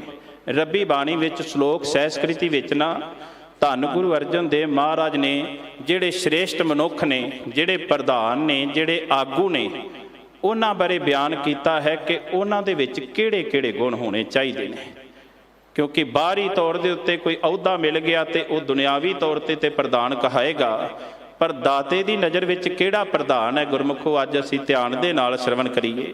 ਦਾਤਾ ਰਹਿਮਤ ਕਰਦੇ ਨੇ, ਕਹਿੰਦੇ ਨੇ ਮੰਤਰੰ ਰਾਮ ਰਾਮ ਨਾਮੰ ਧਿਆਨੰ ਸਰਬੱਤਰ ਪੂਰਨ। ਪਹਿਲਾ ਗੁਣ ਜਿਹੜਾ ਹੈ ਉਹ ਨਿਰੰਕਾਰ ਪਰਮਾਤਮਾ ਦਾ ਨਾਮ ਜਪਦਾ ਹੋਵੇ, ਮੁਖ ਦੇ ਨਾਲ ਰਸਨਾ ਦੇ ਨਾਲ ਨਾਮ ਜਪਦਾ ਹੋਵੇ। ਤੇ ਫਿਰ ਦਾਤਾ ਜੀ ਨੇ ਨਾਲ ਇਹ ਵੀ ਬਿਆਨ ਕੀਤਾ ਧਿਆਨੰ ਸਰਬੱਤਰ ਪੂਰਨ ਹੈ, ਤੇ ਉਹਦਾ ਧਿਆਨ ਜਿਹੜਾ ਹੈ, ਵੇਖੋ ਜ਼ਬਾਨ ਨਾਲ ਜਪਣਾ ਚੰਗੀ ਗੱਲ ਹੈ, ਪਰ ਦਾਤਾ ਨੇ ਇਹ ਵੀ ਇਕੱਲਾ ਪ੍ਰਵਾਨ ਨਹੀਂ ਕੀਤਾ, ਮੁੱਖੋਂ ਹਰ ਹਰ ਸਭ ਕੋ ਕਰੈ ਕਿਨੇ ਵਿਰਲੇ ਹਿਰਦੈ ਵਸਾਇਆ। ਮੁੱਖ ਤੋਂ ਤੇ ਬੋਲੀ ਜਾਏ, ਪਰ ਬਾਹਰੀ ਤੌਰ ਦੇ ਉੱਤੇ ਆਪਣੇ ਸੱਕੇ ਭਰਾ ਦਾ ਹੀ ਹੱਕ ਖਾ ਲਿਆ। ਬਾਹਰੀ ਤੌਰ ਦੇ ਉੱਤੇ ਦੁਨੀਆ ਵਿੱਚ ਵਿਚਰਦਿਆਂ ਹੋਇਆਂ ਕਪਟ ਕਰੇ ਤੇ ਇੱਕ ਪਾਸੇ ਆ ਕੇ ਮਾਲਾ ਫੜ ਕੇ ਨਾਮ ਜਪਣ ਲੱਗ ਪਏ। ਦਾਤਾ ਨੇ ਉਸ ਇਨਸਾਨ ਨੂੰ ਪ੍ਰਵਾਨ ਨਹੀਂ ਕੀਤਾ। ਦਾਤਾ ਕਿਰਪਾ ਕਰਦੇ ਨੇ, ਕਹਿੰਦੇ ਨੇ ਮੁੱਖ ਤੋਂ ਜਪਦਾ ਵੀ ਹੋਵੇ ਤੇ ਹਿਰਦੇ ਵਿੱਚ ਵਸਾਉਂਦਾ ਵੀ ਹੋਵੇ। ਮੰਤਰ ਰਾਮ ਰਾਮ ਨਾਮੰ ਧਿਆਨੰ ਸਰਬੱਤਰ ਪੂਰਨ, ਗਿਆਨੰ ਸਮ ਦੁੱਖ ਸੁਖੰ ਜੁਗਤ ਨਿਰਮਲ ਨਿਰਵੈਰਣ। ਕਹਿੰਦੇ ਨੇ ਫਿਰ ਦੂਜਾ ਗੁਣ ਦੇ ਵਿੱਚ ਇਹ ਹੋਵੇ ਕਿ ਅਸਲ ਵਿੱਚ ਦੁੱਖ ਤੇ ਸੁੱਖ ਦੀ ਅਵਸਥਾ ਵਿੱਚ ਇੱਕ ਸਮਾਨ ਰਹਿੰਦਾ ਹੋਵੇ। ਨਿਰੰਕਾਰ ਪਰਮਾਤਮਾ ਵਾਹਿਗੁਰੂ ਦਾ ਸ਼ੁਕਰਾਨਾ ਕਰਦਾ ਹੋਵੇ, ਮਾਲਕ ਨੂੰ ਕਦੇ ਉਲਾਮੇ ਨਾ ਦਿੰਦਾ ਹੋਵੇ, ਤੇ ਫਿਰ ਕਹਿੰਦੇ ਨੇ ਉਹਦੇ ਜੀਵਨ ਦੀ ਜਿਹੜੀ ਜੁਗਤੀ ਹੈ ਉਹ ਬੜੀ ਨਿਰਮਲ ਹੋਵੇ, ਬੜੀ ਪਾਕ ਹੋਵੇ, ਬੜੀ ਪਵਿੱਤਰ ਹੋਵੇ, ਬੜੀ ਸ਼ੁੱਧ ਹੋਵੇ। ਜੁਗਤ ਨਿਰਮਲ ਨਿਰਵੈਰਣ ਹੈ, ਤੇ ਉਹਦੇ ਵਿੱਚ ਕਿਸੇ ਪ੍ਰਕਾਰ ਦਾ ਵੈਰ ਨਾ ਹੋਵੇ। ਆਤਮਕ ਅਵਸਥਾ ਇੰਨੀ ਉੱਚੀ ਹੋ ਜਾਏ, ਬਿਸਰ ਗਈ ਸਭ ਤਾਤ ਪਰਾਈ, ਜਬ ਤੇ ਸਾਧ ਸੰਗਤ ਮੋਹਿ ਪਾਈ, ਨਾ ਕੋ ਬੈਰੀ ਨਹੀਂ ਬੇਗਾਨਾ, ਸਗਲ ਸੰਗ ਹਮਕੋ ਬਨ ਆਈ। ਇਸ ਸਿਧਾਂਤ ਨੂੰ ਉਹ ਅਪਣਾਉਂਦਾ ਹੋਵੇ। ਫਿਰ ਤੀਜਾ ਗੁਣ ਦਾਤਾ ਜੀ ਨੇ ਕਿਰਪਾ ਕੀਤੀ ਹੈ, ਦਿਆਲੰ ਸਰਬੱਤਰ ਜੀਆਂ ਪੰਚ ਦੋਖ ਵਿਵਰਜਤੇ। ਫਿਰ ਸਾਰੇ ਜੀਆਂ ਦੇ ਉੱਤੇ ਉਹਦੇ ਕੋਲ ਦਇਆ ਕਰਨ ਦੀ ਭਾਵਨਾ ਵੀ ਹੋਵੇ, ਕਿਉਂਕਿ ਗੁਰਮੁਖੋ ਜੇ ਧਰਮ ਕਮਾਉਣਾ ਹੈ ਤੇ ਦਇਆ ਦਾ ਹੋਣਾ ਬਹੁਤ ਜ਼ਰੂਰੀ ਹੈ। ਕਿਉਂਕਿ ਧੌਲ ਧਰਮ ਦਇਆ ਕਾ ਪੂਤ, ਅਸਲ ਵਿੱਚ ਧਰਮ ਦਇਆ ਤੋਂ ਪੈਦਾ ਹੁੰਦਾ ਹੈ। ਜਿਸ ਹਿਰਦੇ ਵਿੱਚ ਦਇਆ ਨਹੀਂ ਤੇ ਗੁਰਮੁਖੋ ਉਹ ਕਦੇ ਧਰਮ ਨਹੀਂ ਜੇ ਕਮਾ ਸਕਦਾ। ਇਸ ਕਰਕੇ ਦਾਤਾ ਨੇ ਰਹਿਮਤ ਕੀਤੀ ਹੈ ਕਿ ਦਿਨੇ ਸ਼੍ਰੇਸ਼ਟ ਮਨੁੱਖ, ਆਗੂ ਮਨੁੱਖ, ਉੱਤਮ ਪੁਰਖ, ਉਹਦੇ ਵਿੱਚ ਇਹ ਬਹੁਤ ਵੱਡਾ ਗੁਣ ਹੋਣਾ ਚਾਹੀਦਾ ਹੈ ਕਿ ਉਹਦੇ ਵਿੱਚ ਦਇਆ ਜ਼ਰੂਰ ਹੋਣੀ ਚਾਹੀਦੀ ਹੈ। ਸਾਰੇ ਜੀਆਂ ਤੇ ਦਇਆ ਕਰਦਾ ਹੋਵੇ। ਤੇ ਫਿਰ ਦਾਤਾ ਰਹਿਮਤ ਕਰਦੇ ਨੇ ਪੰਚ ਦੋਖ ਵਿਵਰਜਿਤ ਹੈ, ਤੇ ਫਿਰ ਕਹਿੰਦੇ ਨੇ ਪੰਜਾਂ ਦੋਖਾਂ ਤੋਂ, ਵਿਸ਼ੇ ਵਿਕਾਰਾਂ ਤੋਂ ਛੁਟਕਾਰਾ ਪਾਇਆ ਹੋਵੇ ਉਹਨੇ। ਕਿਉਂਕਿ ਨੇਤੇ ਪੰਜ ਜਵਾਨ ਮੈਂ ਗੁਰ ਥਾਪੀ ਦਿੱਤੀ ਕੰਡ ਜੀਓ, ਗੁਰੂ ਨੇ ਬਖਸ਼ਿਸ਼ ਕਰਕੇ ਵਿਸ਼ੇ ਵਿਕਾਰਾਂ ਤੋਂ ਉਹਨੂੰ ਛੁਟਕਾਰਾ ਪਾ ਦਿੱਤਾ। ਦਾਤੇ ਨੇ ਰਹਿਮਤ ਕਰ ਦਿੱਤੀ ਹੈ, ਉਹਦੇ ਉੱਤੇ ਹੁਣ ਵਿਕਾਰਾਂ ਦਾ ਕੋਈ ਪ੍ਰਭਾਵ ਨਹੀਂ। ਫਿਰ ਮੇਰੇ ਮਾਲਕ ਨੇ ਉਹਦਾ ਚੌਥਾ ਗੁਣ ਦੱਸਿਆ, ਕਹਿੰਦੇ ਨੇ ਅਸਲ ਵਿੱਚ ਭੋਜਨੰ ਗੋਪਾਲ ਕੀਰਤਨੈ, ਅਲਪ ਮਾਇਆ ਜਲ ਕਮਲ ਰਹਿਤਾ। ਦੁਨਿਆਵੀ ਤੌਰ ਦੇ ਉੱਤੇ ਇਨਸਾਨ ਭੁੱਖਾ ਹੋਵੇ ਨਾ ਗੁਰਮੁਖੋ, 4 ਘੰਟੇ ਬਾਅਦ 6 ਘੰਟੇ ਬਾਅਦ ਭੁੱਖ ਲੱਗਦੀ, 8 ਘੰਟੇ ਵੀ ਕਈ ਕੱਢ ਲੈਂਦੇ ਨੇ, ਤਨ ਦੀ ਖੁਰਾਕ ਵਾਸਤੇ ਪ੍ਰਸ਼ਾਦਾ ਪਾਣੀ ਲਾਜ਼ਮੀ ਹੈ, ਜ਼ਰੂਰੀ ਹੈ।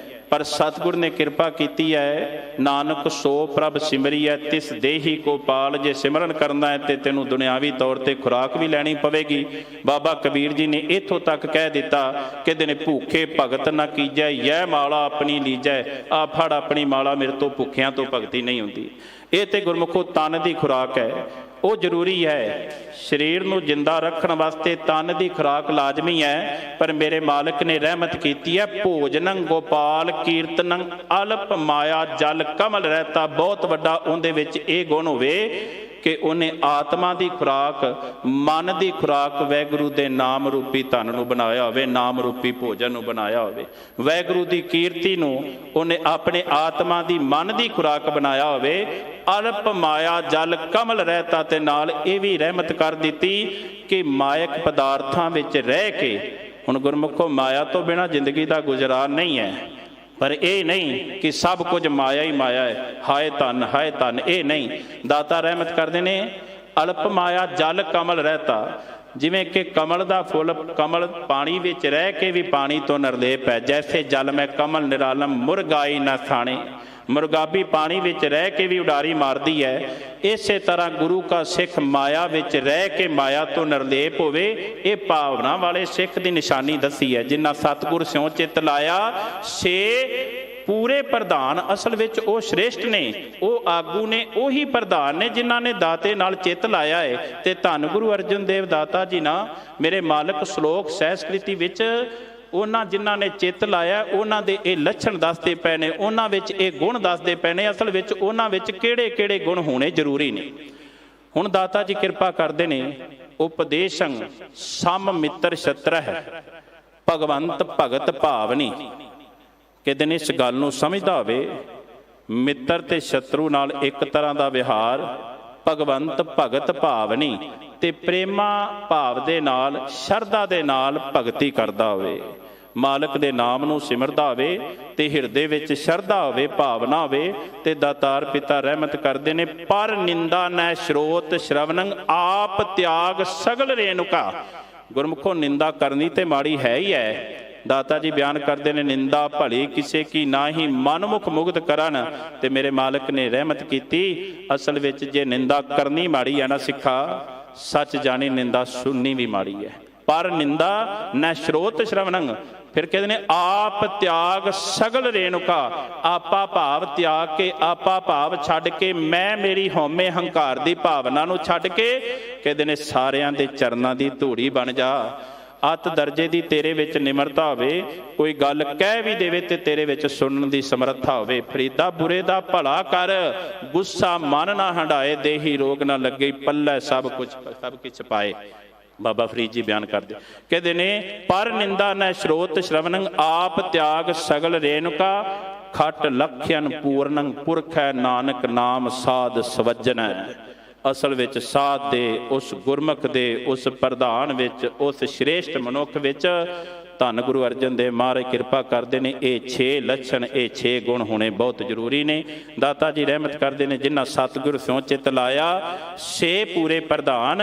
ਜਿਨ ਕੋ ਆਪ ਦਿਆਲ ਹੋਏ ਤਿਨ ਉਪਜੈ ਮਨ ਗਿਆਨ। ਜਿਨ੍ਹਾਂ ਦੇ ਉੱਤੇ ਦਾਤਾ ਆਪ ਦਇਆ ਦੀ ਦ੍ਰਿਸ਼ਟੀ ਕਰਦੇ ਨੇ, ਉਹਨਾਂ ਦੇ ਹਿਰਦੇ ਵਿੱਚ ਗਿਆਨ ਪੈਦਾ ਹੁੰਦਾ ਹੈ। ਤੇ ਗੁਰਮੁਖੋ ਜਿਨ੍ਹਾਂ ਦੇ ਹਿਰਦੇ ਵਿੱਚ ਗਿਆਨ ਪੈਦਾ ਹੁੰਦਾ ਹੈ ਨਾ, ਦਾਤਾ ਰਹਿਮਤ ਕਰਦੇ ਨੇ, ਫਿਰ ਉਹ ਕਦੇ ਅੰਧਕਾਰ ਵਿੱਚ, ਅਗਿਆਨਤਾ ਦੇ ਹਨੇਰੇ ਵਿੱਚ, ਵਹਿਮਾਂ ਵਿੱਚ, ਕਰਮਾਂ ਵਿੱਚ, ਕਰਮ ਕਾਂਡਾਂ ਵਿੱਚ, ਭਰਮਾਂ ਵਿੱਚ, ਦੁਬਿਧਾਪਨ ਵਿੱਚ, ਦੁਚਿੱਤੇਪਨ ਵਿੱਚ ਜੀਵਨ ਜਿਹੜਾ ਹੈ ਕਦੀ ਵੀ ਬਤੀਤ ਨਹੀਂ ਕਰਦੇ। ਕਿਉਂਕਿ ਉਹਨਾਂ ਨੂੰ ਜੀਵਨ ਜਿਉਣ ਦਾ ਢੰਗ ਆ ਗਿਆ ਹੈ। ਉਹਨਾਂ ਨੂੰ ਗੁਰੂ ਨੇ ਗਿਆਨ ਬਖਸ਼ਿਆ। ਗਿਆਨ ਅੰਜਨ ਗੁਰ ਦੀਆ, ਅਗਿਆਨ ਅੰਧੇਰ ਵਿਨਾਸ਼।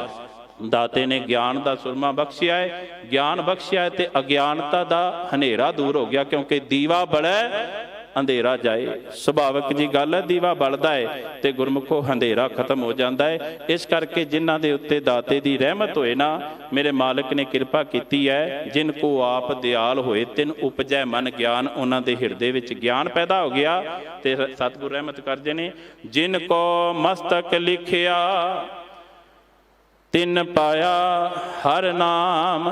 ਜਿਨ੍ਹਾਂ ਦੇ ਮੱਥੇ ਦੇ ਲੇਖ ਮੇਰੇ ਮਾਲਕ ਨੇ ਧੁਰ ਦਰਗਾਹ ਤੋਂ ਚੰਗੇ ਲਿਖ ਦਿੱਤੇ ਨੇ, ਉਹਨਾਂ ਨੇ ਨਿਰੰਕਾਰ ਪਰਮਾਤਮਾ ਵਾਹਿਗੁਰੂ ਦੇ ਨਾਮ ਨੂੰ ਪਾਇਆ ਹੈ।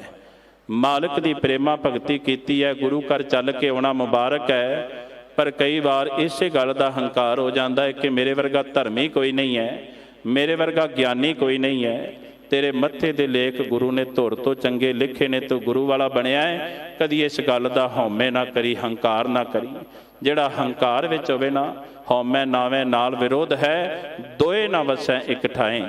ਸਤਿਗੁਰ ਨੇ ਕਿਰਪਾ ਕੀਤੀ। ਫਿਰ ਅੱਗੇ ਮਨ ਮੇਰੇ ਏਕੋ ਨਾਮ ਧਿਆਏ। ਜਿਹੜੇ ਇੱਕ ਦੇ ਨਾਲ ਜੁੜਦੇ ਨੇ ਨਾ ਗੁਰਮੁਖੋ, ਉਹਨਾਂ ਦੇ ਜੀਵਨ ਦੀ ਘਟਨਾ ਕਹਿ ਕੇ ਫਿਰ ਮੇਰਾ ਉਹਨਾਂ ਚਿਰ ਨੂੰ ਸਮਾਪਤੀ ਦਾ ਟਾਈਮ ਹੋ ਜਾਣਾ ਹੈ। ਦੁਆਬੇ ਦੀ ਧਰਤੀ ਦੇ ਉੱਤੇ ਰਹਿਣ ਵਾਲਾ ਇੱਕ ਸਿੱਖ ਹੈ। ਇਤਿਹਾਸ ਵਿੱਚ ਉਹਦੇ 3 ਨਾਮ ਆਏ ਨੇ।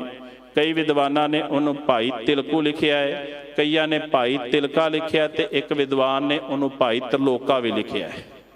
ਹੁਣ ਇੱਕ ਦੇ ਨਾਲ ਜੁੜਿਆ ਹੋਇਆ ਹੈ। ਧੰਨ ਗੁਰੂ ਅਰਜਨ ਦੇਵ ਮਹਾਰਾਜ ਜੀ ਦਾ ਸਿੱਖ ਹੈ। ਦਾਤੇ ਦਾ ਦਰ ਛੱਡ ਕੇ ਕਿਤੇ ਨਹੀਂ ਜੇ ਜਾਂਦਾ। 10ਵੀਂ ਦੁਆਬੇ ਦੀ ਧਰਤੀ ਤੇ ਲੰਮੇਰਾ ਸਮਾਂ ਰਹਿ ਕੇ ਆਇਆ ਹੈ। ਦੁਆਬੇ ਦੀ ਧਰਤੀ ਦੇ ਉੱਤੇ ਬੜੀਆਂ ਕਬਰਾਂ ਬਣੀਆਂ ਹੋਈਆਂ ਨੇ। ਬੜੇ ਲੋਕ ਨੇ ਜਿਹੜੇ ਜਠੇਰਿਆਂ ਨੂੰ ਪੂਜਦੇ ਨੇ, ਬੜੇ ਲੋਕ ਨੇ ਜਿਹੜੇ ਸੱਪਾਂ ਦੀ ਪੂਜਾ ਕਰੀ ਜਾਂਦੇ ਨੇ, ਬੜੇ ਲੋਕ ਨੇ ਜਿਹੜੇ ਦੇਹਧਾਰੀ ਗੁਰੂ ਡੰਮ ਨੂੰ ਮੰਨੀ ਜਾਂਦੇ ਨੇ। ਥਾਂ ਥਾਂ ਦੇ ਉੱਤੇ ਸੀਸ ਝੁਕਾਈ ਜਾਂਦੇ ਨੇ। ਤੇ ਜੇ ਉਹਨਾਂ ਨੂੰ ਇੱਕ ਦੇ ਨਾਲ ਜੋੜਨ ਦੀ ਗੱਲ ਕਰੀਏ ਤੇ ਉਹ ਕਹਿੰਦੇ ਨੇ ਅਸਲ ਵਿੱਚ ਇਹ ਕੱਟੜ ਸਿੱਖ ਨੇ। ਨਹੀਂ, ਮਾਫ ਕਰਨਾ, ਸਿੱਖ ਕਦੀ ਕੱਟੜ ਨਹੀਂ ਹੋ ਸਕਦਾ। ਕੱਟੜ ਸ਼ਬਦ ਜਿਹੜਾ ਹੈ ਸਿੱਖ ਵਾਸਤੇ ਨਹੀਂ, ਉਸ ਸਮੇਂ ਦੇ ਹੁਕਮਰਾਨ ਬਾਦਸ਼ਾਹ ਔਰੰਗਜ਼ੇਬ ਵਰਗੇ, ਇੱਥੋਂ ਤੱਕ ਜਿਹੜੇ ਤਸ਼ੱਦਦ ਕਰਨ ਵਾਲੇ ਜ਼ੁਲਮੀ ਬਾਦਸ਼ਾਹ ਸਨ, ਉਹਨਾਂ ਵਾਸਤੇ ਕੱਟੜ ਸ਼ਬਦ ਆਪਾਂ ਵਰਤ ਸਕਦੇ ਹਾਂ। ਸਿੱਖ ਵਾਸਤੇ ਕੱਟੜ ਸ਼ਬਦ ਨਹੀਂ, ਕਿਉਂਕਿ ਸਿੱਖ ਜਿਹੜਾ ਹੈ ਪਰਪੱਕ ਹੈ। ਰਹਿਣੀ ਰਹੇ ਸੋਈ ਸਿੱਖ ਮੇਰਾ, ਉਹ ਸਾਹਿਬ ਮੈਂ ਉਸਕਾ ਚੇਰਾ। ਸਿੱਖ ਰਹਿਤ ਵਿੱਚ ਪਰਪੱਕ ਹੈ।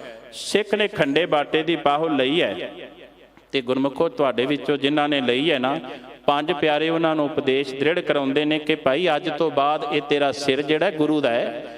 ਅੱਜ ਤੋਂ ਬਾਅਦ ਜੇ ਸਿਰ ਝੁਕੇਗਾ ਤੇ ਕੇਵਲ ਗੁਰੂ ਗ੍ਰੰਥ ਸਾਹਿਬ ਮਹਾਰਾਜ ਅੱਗੇ ਝੁਕੇਗਾ, ਇਸ ਤੋਂ ਅੱਗੇ ਝੁਕੇਗਾ ਨਹੀਂ।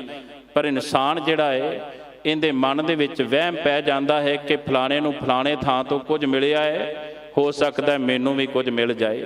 ਇਸ ਕਰਕੇ ਵਹਿਮਾਂ ਭਰਮਾਂ ਦੇ ਵਿੱਚ ਪਿਆ ਹੋਇਆ ਇਨਸਾਨ ਜਿਹੜਾ ਨਾ, ਹਰ ਬਿਸਰਤ ਸਦਾ ਖੁਆਰੀ, ਜਿਹੜਾ ਨਿਰੰਕਾਰ ਪਰਮਾਤਮਾ ਨੂੰ ਵਿਸਾਰ ਦਿੰਦਾ ਹੈ, ਉਹਦੀ ਜ਼ਿੰਦਗੀ ਵਿੱਚ ਖੱਜਲ ਖੁਆਰੀ ਹੈ। ਪਰ ਗੁਰਮੁਖੋ, ਭਾਈ ਤਿਲਕਾ ਜਿਹੜਾ ਹੈ ਨਾ, ਉਹ ਗੁਰੂ ਨਾਲ ਜੁੜਿਆ ਹੋਇਆ ਹੈ, ਭਾਵਨਾ ਵਾਲਾ ਸਿੱਖ ਹੈ। 10 ਨੋਹਾਂ ਦੀ ਕਿਰਤ ਕਮਾਰ ਕਰਦਾ ਹੈ ਤੇ ਗੁਰੂ ਦਾ ਸ਼ੁਕਰਾਨਾ ਕਰਦਾ ਹੈ। ਹੁਣ ਗੜ੍ਹ ਸ਼ੰਕਰ ਦੀ ਧਰਤੀ ਤੇ ਰਹਿੰਦਾ ਹੈ, ਤੇ ਗੜ੍ਹ ਸ਼ੰਕਰ ਦੀ ਧਰਤੀ ਦੇ ਉੱਤੇ ਇੱਕ ਮਹੇਸ਼ ਨਾਂ ਦਾ ਇੱਕ ਜੋਗੀ ਹੈ, ਇੱਕ ਸਾਧ ਹੈ। ਅਸਲ ਵਿੱਚ ਗੁਰਮੁਖੋ, ਧਰਮ ਦਾ ਲਿਬਾਸ ਪਾ ਕੇ ਕੋਈ ਸਾਧ ਨਹੀਂ ਬਣ ਜਾਂਦਾ। ਮੈਂ ਅਕਸਰ ਬੇਨਤੀ ਕਰਿਆ ਕਰਨਾ ਵਾਂ ਕਿ ਇਹ ਸਾਧ ਦੇ ਜਿਹੜੇ ਗੁਣ ਨੇ, ਸੰਤ ਦੇ ਜਿਹੜੇ ਗੁਣ ਨੇ, ਰੱਬੀ ਬਾਣੀ ਵਿੱਚ ਦਾਤਾ ਜੀ ਨੇ ਸੰਤ ਦੀ ਜਦੋਂ ਡੈਫੀਨੇਸ਼ਨ ਦਿੱਤੀ ਹੈ ਨਾ, ਪਰਿਭਾਸ਼ਾ ਦਿੱਤੀ ਹੈ, ਤੇ ਦਾਤਾ ਰਹਿਮਤ ਕਰਦੇ ਨੇ, ਜਿਨ੍ਹਾਂ ਸਾਸ ਗਰਾਸ ਨਾ ਵਿਸਰੈ, ਹਰ ਨਾਮਾ ਮਨ ਮੰਤ, ਧਨ ਸੇ ਸਈ ਨਾਨਕਾ ਪੂਰਨ ਸੋਈ ਸੰਤ। ਜਿਨ੍ਹਾਂ ਨੂੰ ਨਿਰੰਕਾਰ ਪਰਮਾਤਮਾ ਇੱਕ ਪਲ ਵਾਸਤੇ ਵੀ ਨਹੀਂ ਵਿਸਰਦਾ। ਤੇ ਦਾਤਾ ਨੇ ਰੱਬੀ ਬਾਣੀ ਵਿੱਚ ਕਿਰਪਾ ਇਹ ਵੀ ਕੀਤੀ ਹੈ, ਹੈਨ ਵਿਰਲੇ ਨਾ ਹੀ ਘਣੇ ਫੈਲ ਫੱਕੜ ਸੰਸਾਰ। ਸੰਸਾਰ ਵਿੱਚ ਵਿਰਲੇ ਇਹੋ ਜਿਹੇ ਹੈਣ ਵੀ। ਹੁਣ ਗੁਰਮੁਖੋ, ਉਹ ਬਾਹਰੀ ਤੌਰ ਤੇ ਸਾਧੂ ਹੈ, ਬਾਹਰੀ ਤੌਰ ਤੇ ਸੰਤ ਹੈ, ਬਾਹਰੀ ਤੌਰ ਤੇ ਜੋਗੀ ਹੈ। ਲਿਬਾਸ ਉਹਨੇ ਧਰਮੀਆਂ ਵਾਲਾ ਪਾਇਆ ਹੈ, ਪਰ ਉਹਨੇ ਲੋਕਾਂ ਨੂੰ ਕੇਵਲ ਤੇ ਕੇਵਲ ਰੋਟੀਆਂ ਕਾਰਨ, ਪੂਰਾ ਤਾਲ ਰੋਟੀ ਦਾ ਮਸਲਾ ਹੈ। ਸੰਸਾਰਕ ਲੋਕਾਂ ਨੂੰ ਜਿਹੜੇ ਪਾਸੇ ਲਾਓ ਉੱਧਰ ਹੀ ਲੱਗ ਜਾਂਦੇ ਨੇ। ਹੁਣ ਦੁਆਬੇ ਦੀ ਧਰਤੀ ਤੇ ਰਹਿਣ ਵਾਲਾ ਇਹ ਸਾਧੂ ਜਿਹੜਾ ਹੈ ਨਾ, ਇਹ ਕੇਵਲ ਤੇ ਕੇਵਲ ਬਾਹਰੀ ਤੌਰ ਤੇ ਸਾਧੂ ਹੈ, ਅੰਦਰੋਂ ਸਾਧੂ ਨਹੀਂ। ਹੁਣ ਇਹਨੇ ਲੋਕਾਂ ਨੂੰ ਇੱਕ ਵਹਿਮ ਉਹਨਾਂ ਦੇ ਮਨ ਵਿੱਚ ਭਰ ਦਿੱਤਾ ਕਿ ਜਿਹੜਾ ਮੇਰੇ ਦਰ ਤੇ ਆਏਗਾ, ਜਿਹੜਾ ਮੇਰੇ ਕੋਲ ਆਏਗਾ, ਜਿਹੜਾ ਮੇਰੇ ਡੇਰੇ ਤੇ ਆਏਗਾ, ਉਹਨੂੰ ਮੈਂ ਸਵਰਗ ਬਖਸ਼ਾਂਗਾ। ਹੁਣ ਲੋਕ ਜਿਹੜੇ ਨੇ ਸਵਰਗ ਦੇ ਲਾਲਚ ਦੇ ਵਿੱਚ ਆ ਕੇ ਇਹਦੇ ਅੱਗੇ ਸੀਸ ਝੁਕਾਉਂਦੇ ਨੇ। ਇਹ ਆਪਣੇ ਮਨ ਕਰਕੇ ਨਾ, ਕਿਸੇ ਨੂੰ ਕਹਿ ਦਿੱਤਾ ਜਾ ਵੀ ਤੈਨੂੰ 6 ਮਹੀਨੇ ਦਾ ਸਵਰਗ ਦਿੱਤਾ, ਕਿਸੇ ਨੂੰ ਕਹਿ ਦਿੰਦਾ ਮੈਂ ਤੁਹਾਨੂੰ 1 ਸਾਲ ਦਾ ਸਵਰਗ ਦਿੱਤਾ। ਹੁਣ ਇਸ ਕਰਕੇ ਵਹੀਰਾਂ ਘੱਤ ਕੇ ਸਵਰਗ ਦੇ ਲਾਲਚ ਕਰਕੇ ਲੋਕ ਬੜੇ ਇਹਦੇ ਕੋਲ ਆਉਣ ਲੱਗ ਪਏ। ਇਹਦੇ ਕੋਲ ਬਹੁਤ ਭੀੜ ਹੋ ਗਈ। ਹੁਣ ਜਦੋਂ ਇੰਨੀ ਭੀੜ ਹੋ ਗਈ ਤੇ ਕਿਸੇ ਇਹਦੇ ਚੇਲੇ ਨੇ ਆ ਕੇ ਦੱਸਿਆ, ਸਾਰਾ ਗੜ੍ਹ ਸ਼ੰਕਰ ਆ ਗਿਆ ਏ, ਸਾਰਾ ਇਲਾਕਾ ਆ ਗਿਆ ਏ। ਇੱਕ ਗੁਰੂ ਕਾ ਸਿੱਖ ਹੈ ਭਾਈ ਤਿਲਕਾ, ਉਹ ਕਹਿੰਦਾ ਹੈ ਮੈਨੂੰ ਸਵਰਗ ਦੇ ਕੋਈ ਲਾਲਚ ਨਹੀਂ, ਮੈਂ ਤੇਰੇ ਦਰ ਤੇ ਨਹੀਂ ਆਵਾਂਗਾ। ਜੇਕਰ ਉਹ ਸਿੱਖ ਆ ਗਿਆ ਨਾ, ਜਿਹੜੇ ਰਹਿੰਦੇ ਖੁੰਦੇ ਨੇ ਉਹ ਸਾਰੇ ਦੇ ਸਾਰੇ ਆ ਜਾਣਗੇ ਤੇ ਅਸੀਂ ਦਾਅਵੇ ਨਾਲ ਕਵਾਂਗੇ ਕਿ ਗੁਰੂ ਨਾਨਕ ਦਾ ਸਿੱਖ ਜਿਹੜਾ ਸਾਡੇ ਕੋਲ ਆ ਗਿਆ ਹੈ। ਮਾਫ ਕਰਨਾ, ਅੱਜ ਪੰਜਾਬ ਦੀ ਧਰਤੀ ਦੇ ਉੱਤੇ ਗੁਰਮੁਖੋ ਧਰਮ ਪਰਿਵਰਤਨ ਦਾ ਬੜਾ ਜ਼ੋਰ ਚੱਲਦਾ ਜਾ ਰਿਹਾ ਹੈ। ਇਨਸਾਨ ਜਿਹੜਾ ਹੈ ਕਈ ਵਾਰ ਇਹ ਸੋਚਦਾ ਹੈ ਮੇਰੇ ਘਰ ਦੇ ਵਿੱਚ ਗਰੀਬੀ ਹੈ, ਅਮੀਰੀ ਆ ਜਾਏ, ਮੈਂ ਧਰਮ ਹੀ ਬਦਲ ਕੇ ਵੇਖ ਲਾਂ। ਦਿੱਲੀ ਸਿੱਖ ਗੁਰਦੁਆਰਾ ਪ੍ਰਬੰਧਕ ਕਮੇਟੀ ਅਤੇ ਹਰਿਆਣਾ ਸਿੱਖ ਗੁਰਦੁਆਰਾ ਪ੍ਰਬੰਧਕ ਕਮੇਟੀ ਵੱਲੋਂ ਵਿਸ਼ੇਸ਼ ਤੌਰ ਦੇ ਉੱਤੇ ਇਸ ਗੱਲ ਵੱਲ ਧਿਆਨ ਦਿੱਤਾ ਜਾ ਰਿਹਾ ਹੈ। ਉਹ ਲੋਕ ਜਿਹੜੇ ਕੁਰਾਹੇ ਪਏ ਹੋਏ ਸਨ ਗੁਰਮੁਖੋ, ਉਹਨਾਂ ਨੂੰ ਸਿੱਧੇ ਰਾਹ ਦੇ ਉੱਤੇ ਪਾਉਣ ਦਾ ਬੜਾ ਜ਼ੋਰ ਦਿੱਤਾ ਜਾ ਰਿਹਾ। ਸਤਿਗੁਰੂ ਜੀ ਕਿਰਪਾ ਕਰਨ। ਹੁਣ ਅਸਲ ਵਿੱਚ ਸੁੱਖ ਕਿਹਦੇ ਵਿੱਚ ਹੈ? ਵਾਹਿਗੁਰੂ ਦੇ ਨਾਮ ਵਿੱਚ। ਦੁਨਿਆਵੀ ਤੌਰ ਤੇ ਮੰਨ ਲਓ 4 ਪੈਸੇ ਤੁਹਾਨੂੰ ਕਿਸੇ ਨੇ ਦੇ ਦਿੱਤੇ ਤੇ ਗੁਰਮੁਖੋ ਇੱਕ ਦਿਨ ਕੀ ਹੋਏਗਾ? ਉਹ ਵੀ ਖਤਮ ਹੋ ਜਾਣਗੇ। ਉਸ ਗੁਰੂ ਦੇ ਦਰ ਕੋਲੋਂ ਮੰਗਿਆ ਕੋਲੋਂ ਸੰਸਾਰਕ ਤੌਰ ਦੇ ਉੱਤੇ ਮੰਗਾਂਗੇ ਤੇ ਗੁਰਮੁਖੋ ਬਾਬਾ ਫਰੀਦ ਜੀ ਕਹਿੰਦੇ ਨੇ, ਫਰੀਦਾ ਬਾਰ ਪਰਾਏ ਬੈਸਨਾ ਸਾਈਂ ਮੁਝੇ ਨਾ ਦੇ, ਜੇ ਤੂੰ ਐਵੇਂ ਰੱਖਸੀ ਤਾਂ ਜੀਉ ਸਰੀਰ ਹੁੰਦੇ। ਕਹਿੰਦਾ ਮੈਨੂੰ ਕਿਸੇ ਅੱਗੇ ਤਲੀ ਨਾ ਕਰਨੀ ਪਵੇ। ਜੇ ਕਿਸ ਦਿਨ ਕਿਸੇ ਦੇ ਅੱਗੇ ਤਲੀ ਕਰਨ ਦੀ ਨੌਬਤ ਆ ਗਈ ਤੇ ਮੇਰੇ ਮਾਲਕ ਬੇਸ਼ੱਕ ਮੇਰੇ ਸਰੀਰ ਵਿੱਚੋਂ ਜਿੰਦ ਕੱਢ ਲਈ। ਹੁਣ ਇਸ ਗੱਲ ਨੂੰ ਅਸੀਂ ਧਿਆਨ ਦਈਏ। ਦਾਤਾ ਜੀ ਕਿਰਪਾ ਕਰਨ, ਉਹ ਜਿਹੜੇ ਭੁੱਲੜ ਨੇ, ਜਿਹੜੇ ਕੁਰਾਹੇ ਪਏ ਹੋਏ ਨੇ, ਸਿੱਧੇ ਰਾਹ ਦੇ ਉੱਤੇ ਆ ਜਾਣ। ਹੁਣ ਜਦੋਂ ਇਸ ਮਹੇਸ਼ ਨਾਥ ਜੋਗੀ ਨੇ ਆਪਣੇ ਚੇਲਿਆਂ ਨੂੰ ਗੁਰੂ ਕੇ ਸਿੱਖ ਭਾਈ ਤਿਲਕੇ ਦੇ ਕੋਲ ਭੇਜਿਆ, ਕਹਿੰਦੇ ਨੇ ਦੂਜਿਆਂ ਨੂੰ 6-6 ਮਹੀਨੇ ਦਾ, ਸਾਲ-ਸਾਲ ਦਾ ਸਵਰਗ ਦੇ ਰਿਹਾ ਹੈ ਸਾਡਾ ਮਹਾਂਪੁਰਸ਼, ਉਹਨਾਂ ਦੇ ਸ਼ਬਦਾਵਲੀ। ਤੇ ਕਹਿੰਦੇ ਨੇ ਤੈਨੂੰ 2 ਸਾਲ ਦਾ ਸਵਰਗ ਦਿੱਤਾ, ਇੱਕ ਵਾਰ ਆ ਕੇ ਦਰਸ਼ਨ ਕਰ ਲੈ, ਤੇਰੇ ਵਾਸਤੇ ਬਹੁਤ ਵੱਡਾ ਆਪਸ਼ਨ ਹੈ। ਗੁਰੂ ਕੇ ਸਿੱਖ ਨੇ ਜਵਾਬ ਦੇ ਦਿੱਤਾ। ਉਹਨਾਂ ਨੇ ਜਾ ਕੇ ਫਿਰ ਮਹੇਸ਼ ਨਾਥ ਨੂੰ ਕਿਹਾ ਕਿ ਸਿੱਖ ਤੇ ਜਵਾਬ ਦੇ ਗਿਆ ਹੈ। ਉਹ ਕਹਿੰਦੇ ਹੁਣ ਕੀ ਕਰੀਏ? ਕਹਿੰਦੇ ਨੇ 5 ਸਾਲ ਦਾ ਲਾਲਚ ਦਿਓ, ਜ਼ਰੂਰ ਆਏਗਾ। ਫਿਰ ਜਾ ਕੇ ਦਰਵਾਜ਼ਾ ਖੜਕਾਉਂਦੇ ਨੇ, ਫਿਰ ਜਾ ਕੇ ਕਹਿੰਦੇ ਨੇ ਤੈਨੂੰ 5 ਸਾਲ ਦਾ ਸਵਰਗ ਦਿੱਤਾ। ਉਹ ਕਹਿੰਦੇ ਨੇ ਫਿਰ ਵੀ ਨਹੀਂ ਆਇਆ। ਉਹ ਕਹਿੰਦਾ ਮੈਨੂੰ ਇਹ ਸਵਰਗ ਨਹੀਂ ਚਾਹੀਦੇ, ਮੈਂ ਗੁਰੂ ਨਾਨਕ ਦਾ ਸਿੱਖ ਹਾਂ, ਮੈਂ ਗੁਰੂ ਨਾਨਕ ਦੇ ਅੱਗੇ ਸੀਸ ਝੁਕਾਵਾਂਗਾ, ਮੈਂ ਕਿਸੇ ਅੱਗੇ ਸੀਸ ਨਹੀਂ ਝੁਕਾਵਾਂਗਾ, ਕਿਉਂਕਿ ਮੇਰਾ ਅਕੀਦਾ ਮਨ ਮੇਰੇ ਇੱਕੋ ਨਾਮ ਧਿਆਏ, ਇੱਕ ਦੇ ਨਾਲ ਜੁੜਿਆ ਹੋਇਆ ਹੈ। ਤੇ ਗੁਰਮੁਖੋ ਜਿਹੜਾ ਇੱਕ ਦੇ ਨਾਲ ਜੁੜਦਾ ਹੈ ਨਾ ਗੁਰਮੁਖੋ, ਉਹ ਦਰ-ਦਰ ਦੇ ਉੱਤੇ ਸੀਸ ਨਹੀਂ ਜੇ ਝੁਕਾਉਂਦਾ। ਅਸਲ ਵਿੱਚ ਇੱਕ ਕੁੱਤਾ ਦਰ-ਦਰ ਫਿਰੇ, ਦਰ-ਦਰ ਦੁਰ-ਦੁਰ ਹੋਏ, ਜੇ ਇੱਕ ਦਰਦਾ ਹੋਏ ਰਹੇ ਤਾਂ ਫਿਰ ਕਿਉਂ ਦੁਰ-ਦੁਰ ਹੋਏ। ਮਾਲਕ ਦਾ ਵਫਾਦਾਰ ਕੁੱਤਾ ਜਿਹੜਾ ਨਾ, ਮਾਲਕ ਦੇ ਦਰ ਘਰ ਨੂੰ ਛੱਡ ਕੇ ਕਿਸੇ ਹੋਰ ਦਰ ਦੇ ਵਿੱਚ ਟੁੱਕੜ ਖਾਣ ਨਹੀਂ ਜੇ ਜਾਂਦਾ। ਹੁਣ ਇਸ ਗੱਲ ਨੂੰ ਸਮਝਣਾ ਪਵੇਗਾ। ਹੁਣ ਜਦੋਂ ਗੁਰੂ ਕੇ ਸਿੱਖ ਨੇ ਜਵਾਬ ਦਿੱਤਾ ਤੇ ਭਾਈ ਤਿਲਕਾ ਜਿਹੜਾ ਹੈ ਪਰਪੱਕ ਹੈ, ਉਹਨੂੰ ਪੂਰਨ ਤੌਰ ਤੇ ਗੁਰੂ ਤੇ ਯਕੀਨ ਹੈ, ਭਰੋਸਾ ਹੈ। ਮਹੇਸ਼ ਨਾਥ ਜਿਹੜਾ ਹੈ ਉਹ ਕਹਿੰਦਾ ਹੈ ਉਹਨੂੰ 10 ਸਾਲ ਦਾ ਸਵਰਗ ਦਾ ਲਾਲਚ ਦਿਓ, ਉਹਨੂੰ 20 ਸਾਲ ਦਾ, ਕਿਉਂਕਿ ਹੁਣ ਮੇਰੀ ਇੱਜ਼ਤ ਦਾ ਸਵਾਲ ਹੋ ਗਿਆ ਹੈ। ਇਹ ਗੱਲ ਸੰਗਤ ਵਿੱਚ ਵੀ, ਉਹਦੇ ਚੇਲਿਆਂ ਵਿੱਚ ਵੀ, ਉਸ ਵਹੀਰ ਵਿੱਚ ਵੀ, ਉਸ ਭੀੜ ਵਿੱਚ ਵੀ ਜਿਹੜੀ ਲੁਕਾਈ ਉਹਦੇ ਕੋਲ ਆਉਂਦੀ ਹੈ, ਉਹਨਾਂ ਨੂੰ ਵੀ ਸਾਰੇ ਨੂੰ ਪਤਾ ਚੱਲ ਗਿਆ ਹੈ ਕਿ ਮਹੇਸ਼ ਨਾਥ ਇੱਕ ਸਿੱਖ ਨੂੰ ਮਨਾ ਰਿਹਾ ਹੈ ਤੇ ਸਿੱਖ ਮੰਨਣ ਨੂੰ ਤਿਆਰ ਨਹੀਂ। ਹੁਣ ਕਹਿੰਦਾ ਗੱਲ ਮੇਰੀ ਇੱਜ਼ਤ ਦਾ ਸਵਾਲ, ਮੇਰੀ ਇੱਜ਼ਤ ਤੇ ਆ ਗਿਆ। ਹੁਣ ਜਦੋਂ ਇਸ ਗੱਲ ਨੂੰ ਕਿਹਾ ਤੇ ਸਿੱਖ ਨੇ ਫਿਰ ਵੀ ਜਵਾਬ ਦੇ ਦਿੱਤਾ। ਇਹਨੇ ਸੋਚਿਆ ਕਿ ਜੇਕਰ ਮੈਂ ਉਹਦੇ ਘਰ ਜਾ ਕੇ ਉਹਨੂੰ ਦਰਸ਼ਨ ਦੇ ਦਿਆਂਗਾ ਤੇ ਲੁਕਾਈ ਹੋਰ ਮੇਰੇ ਨਾਲ ਜੁੜੇਗੀ ਤੇ ਇਹ ਗੱਲ ਕਹੇਗੀ ਕਿ ਸਾਡੇ ਸਾਧ ਵਿੱਚ, ਸਾਡੇ ਮਹਾਂਪੁਰਸ਼ ਵਿੱਚ ਬੜੀ ਨਿਮਰਤਾ ਹੈ।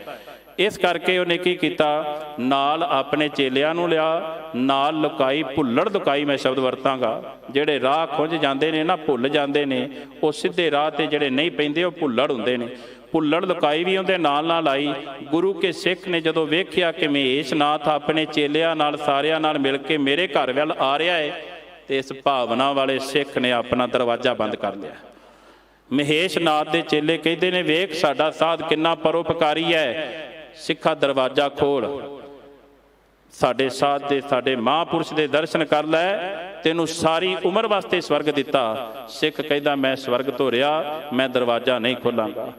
ਫਿਰ ਮਹੇਸ਼ ਨਾਥ ਜਿਹੜਾ ਨਾ ਬੜਾ ਸ਼ਰਮਸਾਰ ਹੁੰਦਾ ਹੈ, ਉਹ ਕਹਿੰਦਾ ਇੰਨਾ ਭਾਵਨਾ ਵਾਲਾ, ਇੰਨਾ ਗੁਰੂ ਦੇ ਨਾਲ ਜੁੜਿਆ ਸਿੱਖ ਹੈ, ਇਹਦੇ ਦਰਸ਼ਨ ਤੇ ਕਰਾਂ। ਉਹ ਕਹਿੰਦਾ ਸਿੱਖਾ ਜੇਕਰ ਤੂੰ ਮੇਰੇ ਦਰਸ਼ਨ ਨਹੀਂ ਨਾ ਕਰਨਾ ਚਾਹੁੰਦਾ ਤੇ ਕਹਿੰਦੇ ਨੇ ਘੱਟੋ ਘੱਟ ਦਰਵਾਜ਼ਾ ਖੋਲ ਦੇ, ਮੈਨੂੰ ਆਪਣੇ ਦਰਸ਼ਨ ਹੀ ਕਰਾ ਦੇ, ਮੈਂ ਤੇਰੇ ਵਰਗੇ ਸਿੱਖ ਦੇ ਦਰਸ਼ਨ ਕਰਨਾ ਚਾਹੁੰਦਾ ਵਾਂ। ਤੇ ਗੁਰਮੁਖੋ ਭਾਈ ਤਿਲਕਾ ਕਹਿੰਦਾ ਨਹੀਂ, ਮੈਂ ਤੇਰੇ ਵਰਗੇ ਪਖੰਡੀ ਨੂੰ ਦਰਸ਼ਨ ਵੀ ਨਹੀਂ ਦੇਣੇ। ਹੁਣ ਇੱਥੇ ਬੜਾ ਹੈਰਾਨ ਹੁੰਦਾ ਹੈ। ਫਿਰ ਇੱਕੋ ਗੱਲ ਕਹਿੰਦਾ ਸਿੱਖਾ ਤੈਨੂੰ ਤੇਰੇ ਗੁਰੂ ਦਾ ਵਾਸਤਾ ਹੀ, ਇੱਕ ਵਾਰ ਦਰਵਾਜ਼ਾ ਖੋਲ, ਮੈਂ ਤੇਰੇ ਦਰਸ਼ਨ ਕਰਨਾ ਚਾਹੁੰਦਾ ਵਾਂ।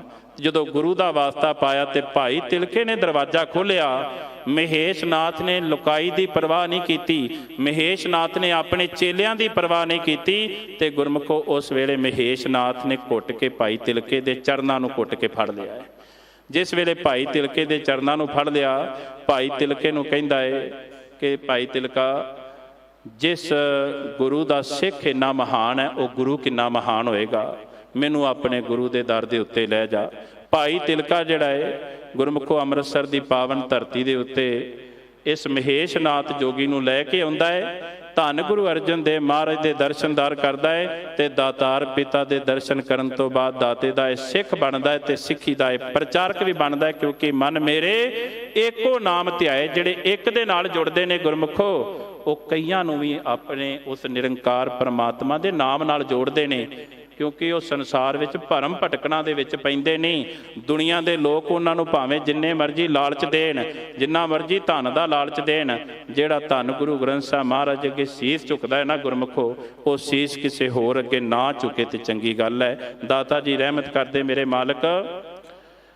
ਜਨਮ ਮਰਨ ਕਾ ਭੋ ਗਿਆ, ਭਾਓ ਭਗਤ ਗੋਪਾਲ। ਤੇ ਜਿਹੜੇ ਪ੍ਰੇਮਾ ਭਗਤੀ ਕਰਦੇ ਨੇ, ਜਨਮ ਮਰਨ ਦਾ ਉਹਨਾਂ ਦਾ ਡਰ ਜਿਹੜਾ ਦੂਰ ਹੋ ਜਾਂਦਾ ਹੈ ਭਾਵਨਾ ਦੇ ਨਾਲ। ਭਾਓ ਭਗਤ ਗੋਪਾਲ। ਗੁਰਮੁਖੋ ਇੱਥੇ ਭਗਤ ਦੇ ਤੱਤੇ ਨੂੰ ਸਿਆਰੀ ਹੈ। ਮੈਂ ਅਕਸਰ ਬੇਨਤੀ ਕਰਿਆ ਕਰਨਾ ਵਾ, ਗੁਰਬਾਣੀ ਵਿਆਕਰਨ ਦਾ ਨਿਯਮ ਜਿਹੜਾ ਇਹ ਗੱਲ ਕਹਿੰਦਾ ਹੈ ਕਿ ਭਗਤ ਦਾ ਤੱਤਾ ਜਿਹੜਾ ਗੁਰਮੁਖੋ ਔਂਕੜ ਸਹਿਤ ਆਏ ਤੇ ਇੱਕ ਵਚਨ ਪੁਲਿੰਗ ਨਾਉ ਦੇ ਮੁਤਾਬਕ ਇੱਕ ਭਗਤ ਦਾ ਗੱਲ ਹੋਏ। ਜੇ ਭਗਤ ਦਾ ਤੱਤਾ ਜਿਹੜਾ ਹੈ ਮੁਕਤਾ ਹੈ, ਮੁਕਤਾ ਤੋਂ ਭਾਵ ਹੈ ਨਾ ਤੇ ਉੱਥੇ ਔਂਕੜ ਹੈ ਤੇ ਨਾ ਹੀ ਉੱਥੇ ਸਿਆਰੀ ਹੈ। ਉੱਥੇ ਬਹੁਵਚਨ ਦੇ ਰੂਪ ਵਿੱਚ ਬਹੁਤੇ ਭਗਤਾਂ ਦੀ ਗੱਲ ਹੈ। ਇੱਥੇ ਭਗਤ ਦੇ ਤੱਤੇ ਨੂੰ ਸਿਆਰੀ ਹੈ, ਭਾਵ ਕਿ ਇਹਦੇ ਅਰਥ ਹੋਣਗੇ ਭਗਤੀ, ਭਾਵਨਾ ਵਾਲੇ ਪ੍ਰੇਮਾ ਭਗਤੀ ਉਸ ਨਿਰੰਕਾਰ ਪਰਮਾਤਮਾ ਵਾਹਿਗੁਰੂ ਦੀ ਪ੍ਰੇਮਾ ਭਗਤੀ ਕਰਦੇ ਨੇ। ਕਿਉਂਕਿ ਉਹਨਾਂ ਨੂੰ ਜਨਮ ਮਰਨ ਦਾ ਭੌ ਗਿਆ, ਜਨਮ ਮਰਨ ਦਾ ਉਹਨਾਂ ਨੂੰ ਡਰ ਦੂਰ ਹੋ ਜਾਂਦਾ ਹੈ। ਭਾਓ ਭਗਤ ਗੋਪਾਲ, ਭਾਵਨਾ ਨਾਲ ਸ਼ਰਧਾ ਨਾਲ ਗੁਰੂ ਦੇ ਦਰ ਘਰ ਦੀ ਪ੍ਰੇਮਾ ਭਗਤੀ ਕਰਦੇ ਨੇ। ਸਾਧੂ ਸੰਗਤ ਨਿਰਮਲਾ, ਆਪ ਕਰੇ ਪ੍ਰਤਪਾਲ। ਸਤ ਸੰਗਤ ਵਿੱਚ ਆ ਕੇ ਗੁਰਮੁਖੋ ਮਨ ਦੀ ਜਿਹੜੀ ਮਲੀਨਤਾ ਹੈ ਨਾ, ਉਹ ਕੱਟੀ ਜਾਂਦੀ ਹੈ। ਮਨ ਦੀ ਮੈਲ ਜਿਹੜੀ ਹੈ ਨਾ ਗੁਰਮੁਖੋ, ਬਾਹਰੀ ਤੌਰ ਤੇ ਤਨ ਦੀ ਮੈਲ ਦੁਨਿਆਵੀ ਪਾਣੀ ਨਾਲ ਸਾਫ਼ ਹੋਏਗੀ। ਭਰੀਐ ਮਤ ਪਾਪਾਂ ਕੈ ਸੰਗ, ਉਹ ਧੋਪੈ ਨਾਵੇਂ ਕੈ ਰੰਗ। ਕਿਉਂਕਿ ਮਨ ਮੈਲਾ ਹੈ, ਸਭ ਕਿਛ ਮੈਲਾ, ਤਨ ਧੋਤੈ ਮਨ ਹੱਛਾ ਨਾ ਹੋਏ। ਤਨ ਨੂੰ ਲੱਖਾਂ ਵਾਰ ਵੀ ਧੋ ਲਈਏ, ਮਨ ਕਦੇ ਸਾਫ਼ ਨਹੀਂ ਹੋਏਗਾ। ਇਸ ਕਰਕੇ ਮਨ ਦੀ ਜਿਹੜੀ ਮਲੀਨਤਾ ਹੈ ਗੁਰੂ ਕੇ ਸ਼ਬਦ ਨਾਲ, ਗੁਰੂ ਕੀ ਬਾਣੀ ਨਾਲ, ਵਾਹਿਗੁਰੂ ਦੇ ਨਾਮ ਨਾਲ ਸਾਫ਼ ਹੋਏਗੀ। ਦਾਤਾਰ ਪਿਤਾ ਰਹਿਮਤ ਕਰਦੇ ਨੇ, ਅੰਮਿਆ ਦ੍ਰਿਸ਼ਟ ਸ਼ੁਭ ਕਰੈ ਹਰੈ ਅਗ ਪਾਪ ਸਗਲ ਮਲ, ਕਾਮ ਕ੍ਰੋਧ ਅਰ ਲੋਭ ਮੋਹ ਵਸ ਕਰੈ ਸਭੈ ਬਲ, ਸਦਾ ਸੁਖ ਮਨ ਵਸੈ ਦੁੱਖ ਸੰਸਾਰੈ ਖੋਵੈ। ਦਾਤਾ ਜੀ ਰਹਿਮਤ ਕਰਦੇ ਨੇ ਕਿ ਉਸ ਨਿਰੰਕਾਰ ਪਰਮਾਤਮਾ ਦੀ ਜਿਹੜਾ ਪ੍ਰੇਮਾ ਭਗਤੀ ਕਰਦੇ ਨੇ, ਉਹਨਾਂ ਦੇ ਮਨ ਦੀ ਜਿਹੜੀ ਮਲੀਨਤਾ ਹੈ ਉਹ ਦੂਰ ਹੋ ਜਾਂਦੀ ਹੈ। ਕਿਉਂਕਿ ਸਾਧੂ ਸੰਗਤ ਨਿਰਮਲਾ, ਆਪ ਕਰੇ ਪ੍ਰਤਪਾਲ। ਉਹ ਅਕਾਲ ਪੁਰਖ ਪਰਮਾਤਮਾ ਵਾਹਿਗੁਰੂ ਆਪ ਪ੍ਰਤਪਾਲਨਾ ਕਰਦਾ ਹੈ। ਜਨਮ ਮਰਨ ਕੀ ਮਲ ਕੱਟੀਐ, ਗੁਰ ਦਰਸ਼ਨ ਦੇਖ ਨਿਹਾਲ। ਜਨਮਾਂ ਜਨਮਾਂਤਰਾਂ ਦੀ ਮੈਲ ਕੱਟੀ ਜਾਂਦੀ ਹੈ। ਜਿਨ੍ਹਾਂ ਨੇ ਗੁਰੂ ਦੇ ਦਰਸ਼ਨ ਕੀਤੇ ਨੇ ਨਾ ਗੁਰਮੁਖੋ, ਉਹ ਨਿਹਾਲ ਹੋ ਜਾਂਦੇ ਨੇ। ਉਹਨਾਂ ਦੇ ਅੰਦਰ ਦੀ ਭਾਵਨਾ ਹੁੰਦੀ ਹੈ ਕਿ ਦਰਸ਼ਨ ਦੇਖ ਜੀਵਾਂ ਗੁਰ ਤੇਰਾ, ਪੂਰਨ ਕਰਮ ਹੋਏ ਪ੍ਰਭ ਮੇਰਾ। ਉਹਨਾਂ ਦੇ ਮਨ ਦੀ ਭਾਵਨਾ ਹੁੰਦੀ ਹੈ ਦਰਸ਼ਨ ਪਿਆਸੀ ਦਿਨਸ ਰਾਤ, ਚਿਤਮੋ ਅਨ ਦਿਨ ਨੀਤ, ਖੋਲ ਕਪਟ ਗੁਰ ਮੇਲੀਆ, ਨਾਨਕ ਹਰ ਸੰਗ ਮੀਤ। ਅੰਦਰ ਦੀ ਭਾਵਨਾ ਹੁੰਦੀ ਹੈ ਗੁਰੂ ਦੇ ਦਰਸ਼ਨ ਕਰਨੇ। ਤੇ ਗੁਰਮੁਖੋ ਜਿਹੜੇ ਗੁਰੂ ਦੇ ਦਰਸ਼ਨ ਕਰਦੇ ਨੇ, ਦਾਤਾ ਰਹਿਮਤ ਕਰਦੇ ਨੇ, ਉਹਨਾਂ ਨੂੰ ਨਿਹਾਲ ਕਰ ਦਿੰਦੇ ਨੇ। ਥਾਨ ਥਨੰਤਰ ਰਵ ਰਹਿਆ, ਥਾਨ ਥਰੰਤਰ ਰਵ ਰਹਿਆ, ਪਾਰ ਬ੍ਰਹਮ ਪ੍ਰਭ ਸੋਏ।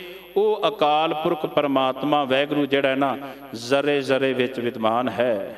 ਸਭੇ ਘਟ ਰਾਮ ਬੋਲੇ, ਰਾਮਾ ਬੋਲੇ, ਰਾਮ ਬਿਨਾ ਕੋ ਬੋਲੇ ਰੇ, ਘਟ ਘਟ ਮੈਂ ਹਰ ਜੂ ਬਸੈ। ਦਾਤਾ ਨੇ ਰਹਿਮਤ ਕੀਤੀ ਹੈ ਇਹ ਖਲਕਤ ਵਿੱਚ, ਮਨੁੱਖਤਾ ਵਿੱਚ, ਜ਼ਰੇ ਜ਼ਰੇ ਵਿੱਚ ਉਸ ਅਕਾਲ ਪੁਰਖ ਪਰਮਾਤਮਾ ਦਾ ਵਾਸਾ ਹੈ। ਇਹ ਨਹੀਂ ਕਿ ਗੁਰੂ ਘਰ ਆ ਕੇ ਪਾਪ ਨਹੀਂ ਕਰਨਾ ਤੇ ਬਾਹਰ ਪਾਪ ਕਰਨਾ, ਇਹ ਨਹੀਂ। ਅਸਲ ਵਿੱਚ ਗੁਰਮੁਖੋ ਗੁਰੂ ਘਰ ਵਿੱਚ ਕੈਮਰੇ ਲੱਗੇ ਹੋਏ ਨੇ ਨਾ, ਥਾਂ ਥਾਂ ਦੇ ਉੱਤੇ ਅੱਜ ਕੈਮਰਿਆਂ ਦਾ ਰਿਵਾਜ ਹੈ। ਚੋਰੀਆਂ ਹੋ ਰਹੀਆਂ ਨੇ, ਇੱਕ ਚੋਰ ਵੀ ਸੋਚਦਾ ਹੈ ਫਲਾਣੀ ਦੁਕਾਨ ਤੇ ਕੈਮਰਾ ਨਹੀਂ, ਮੈਂ ਉੱਥੋਂ ਚੋਰੀ ਕਰ ਲਵਾਂ। ਜਿਹੜੀ ਦੁਕਾਨ ਤੇ ਕੈਮਰਾ ਹੈ, ਚੋਰ ਵੀ ਗੁਰੇਜ਼ ਕਰਦਾ ਹੈ ਕਿ ਇਸ ਥਾਂ ਦੇ ਉੱਤੇ ਮੈਂ ਚੋਰੀ ਨਹੀਂ ਕਰਨੀ, ਕਿਉਂਕਿ ਕੈਮਰੇ ਵਿੱਚ ਆ ਜਾਵਾਂਗਾ, ਪਕੜਿਆ ਜਾਵਾਂਗਾ। ਪਰ ਸੱਚ ਜਾਣਿਓ, ਉਸ ਅਕਾਲ ਪੁਰਖ ਪਰਮਾਤਮਾ ਵਾਹਿਗੁਰੂ ਦੇ ਕੈਮਰੇ ਜਿਹੜੇ ਨੇ ਨਾ, ਹਰ ਥਾਂ ਦੇ ਉੱਤੇ ਲੱਗੇ ਹੋਏ ਨੇ। ਧੰਨ ਗੁਰੂ ਨਾਨਕ ਪਾਤਸ਼ਾਹ ਮਹਾਰਾਜ ਦਾ ਪਾਵਨ ਬਚਨ ਹੈ, ਕਹਿੰਦੇ ਨੇ ਹੱਟ ਪੱਟਣ ਵਿੱਚ ਮੰਦਰ ਭੰਨੈ, ਕਰ ਚੋਰੀ ਕਰ ਆਵੈ, ਅੱਗੋਂ ਦੇਖੈ ਪਿੱਛੋਂ ਦੇਖੈ, ਤੁਝ ਤੇ ਕਹਾਂ ਛਪਾਏ।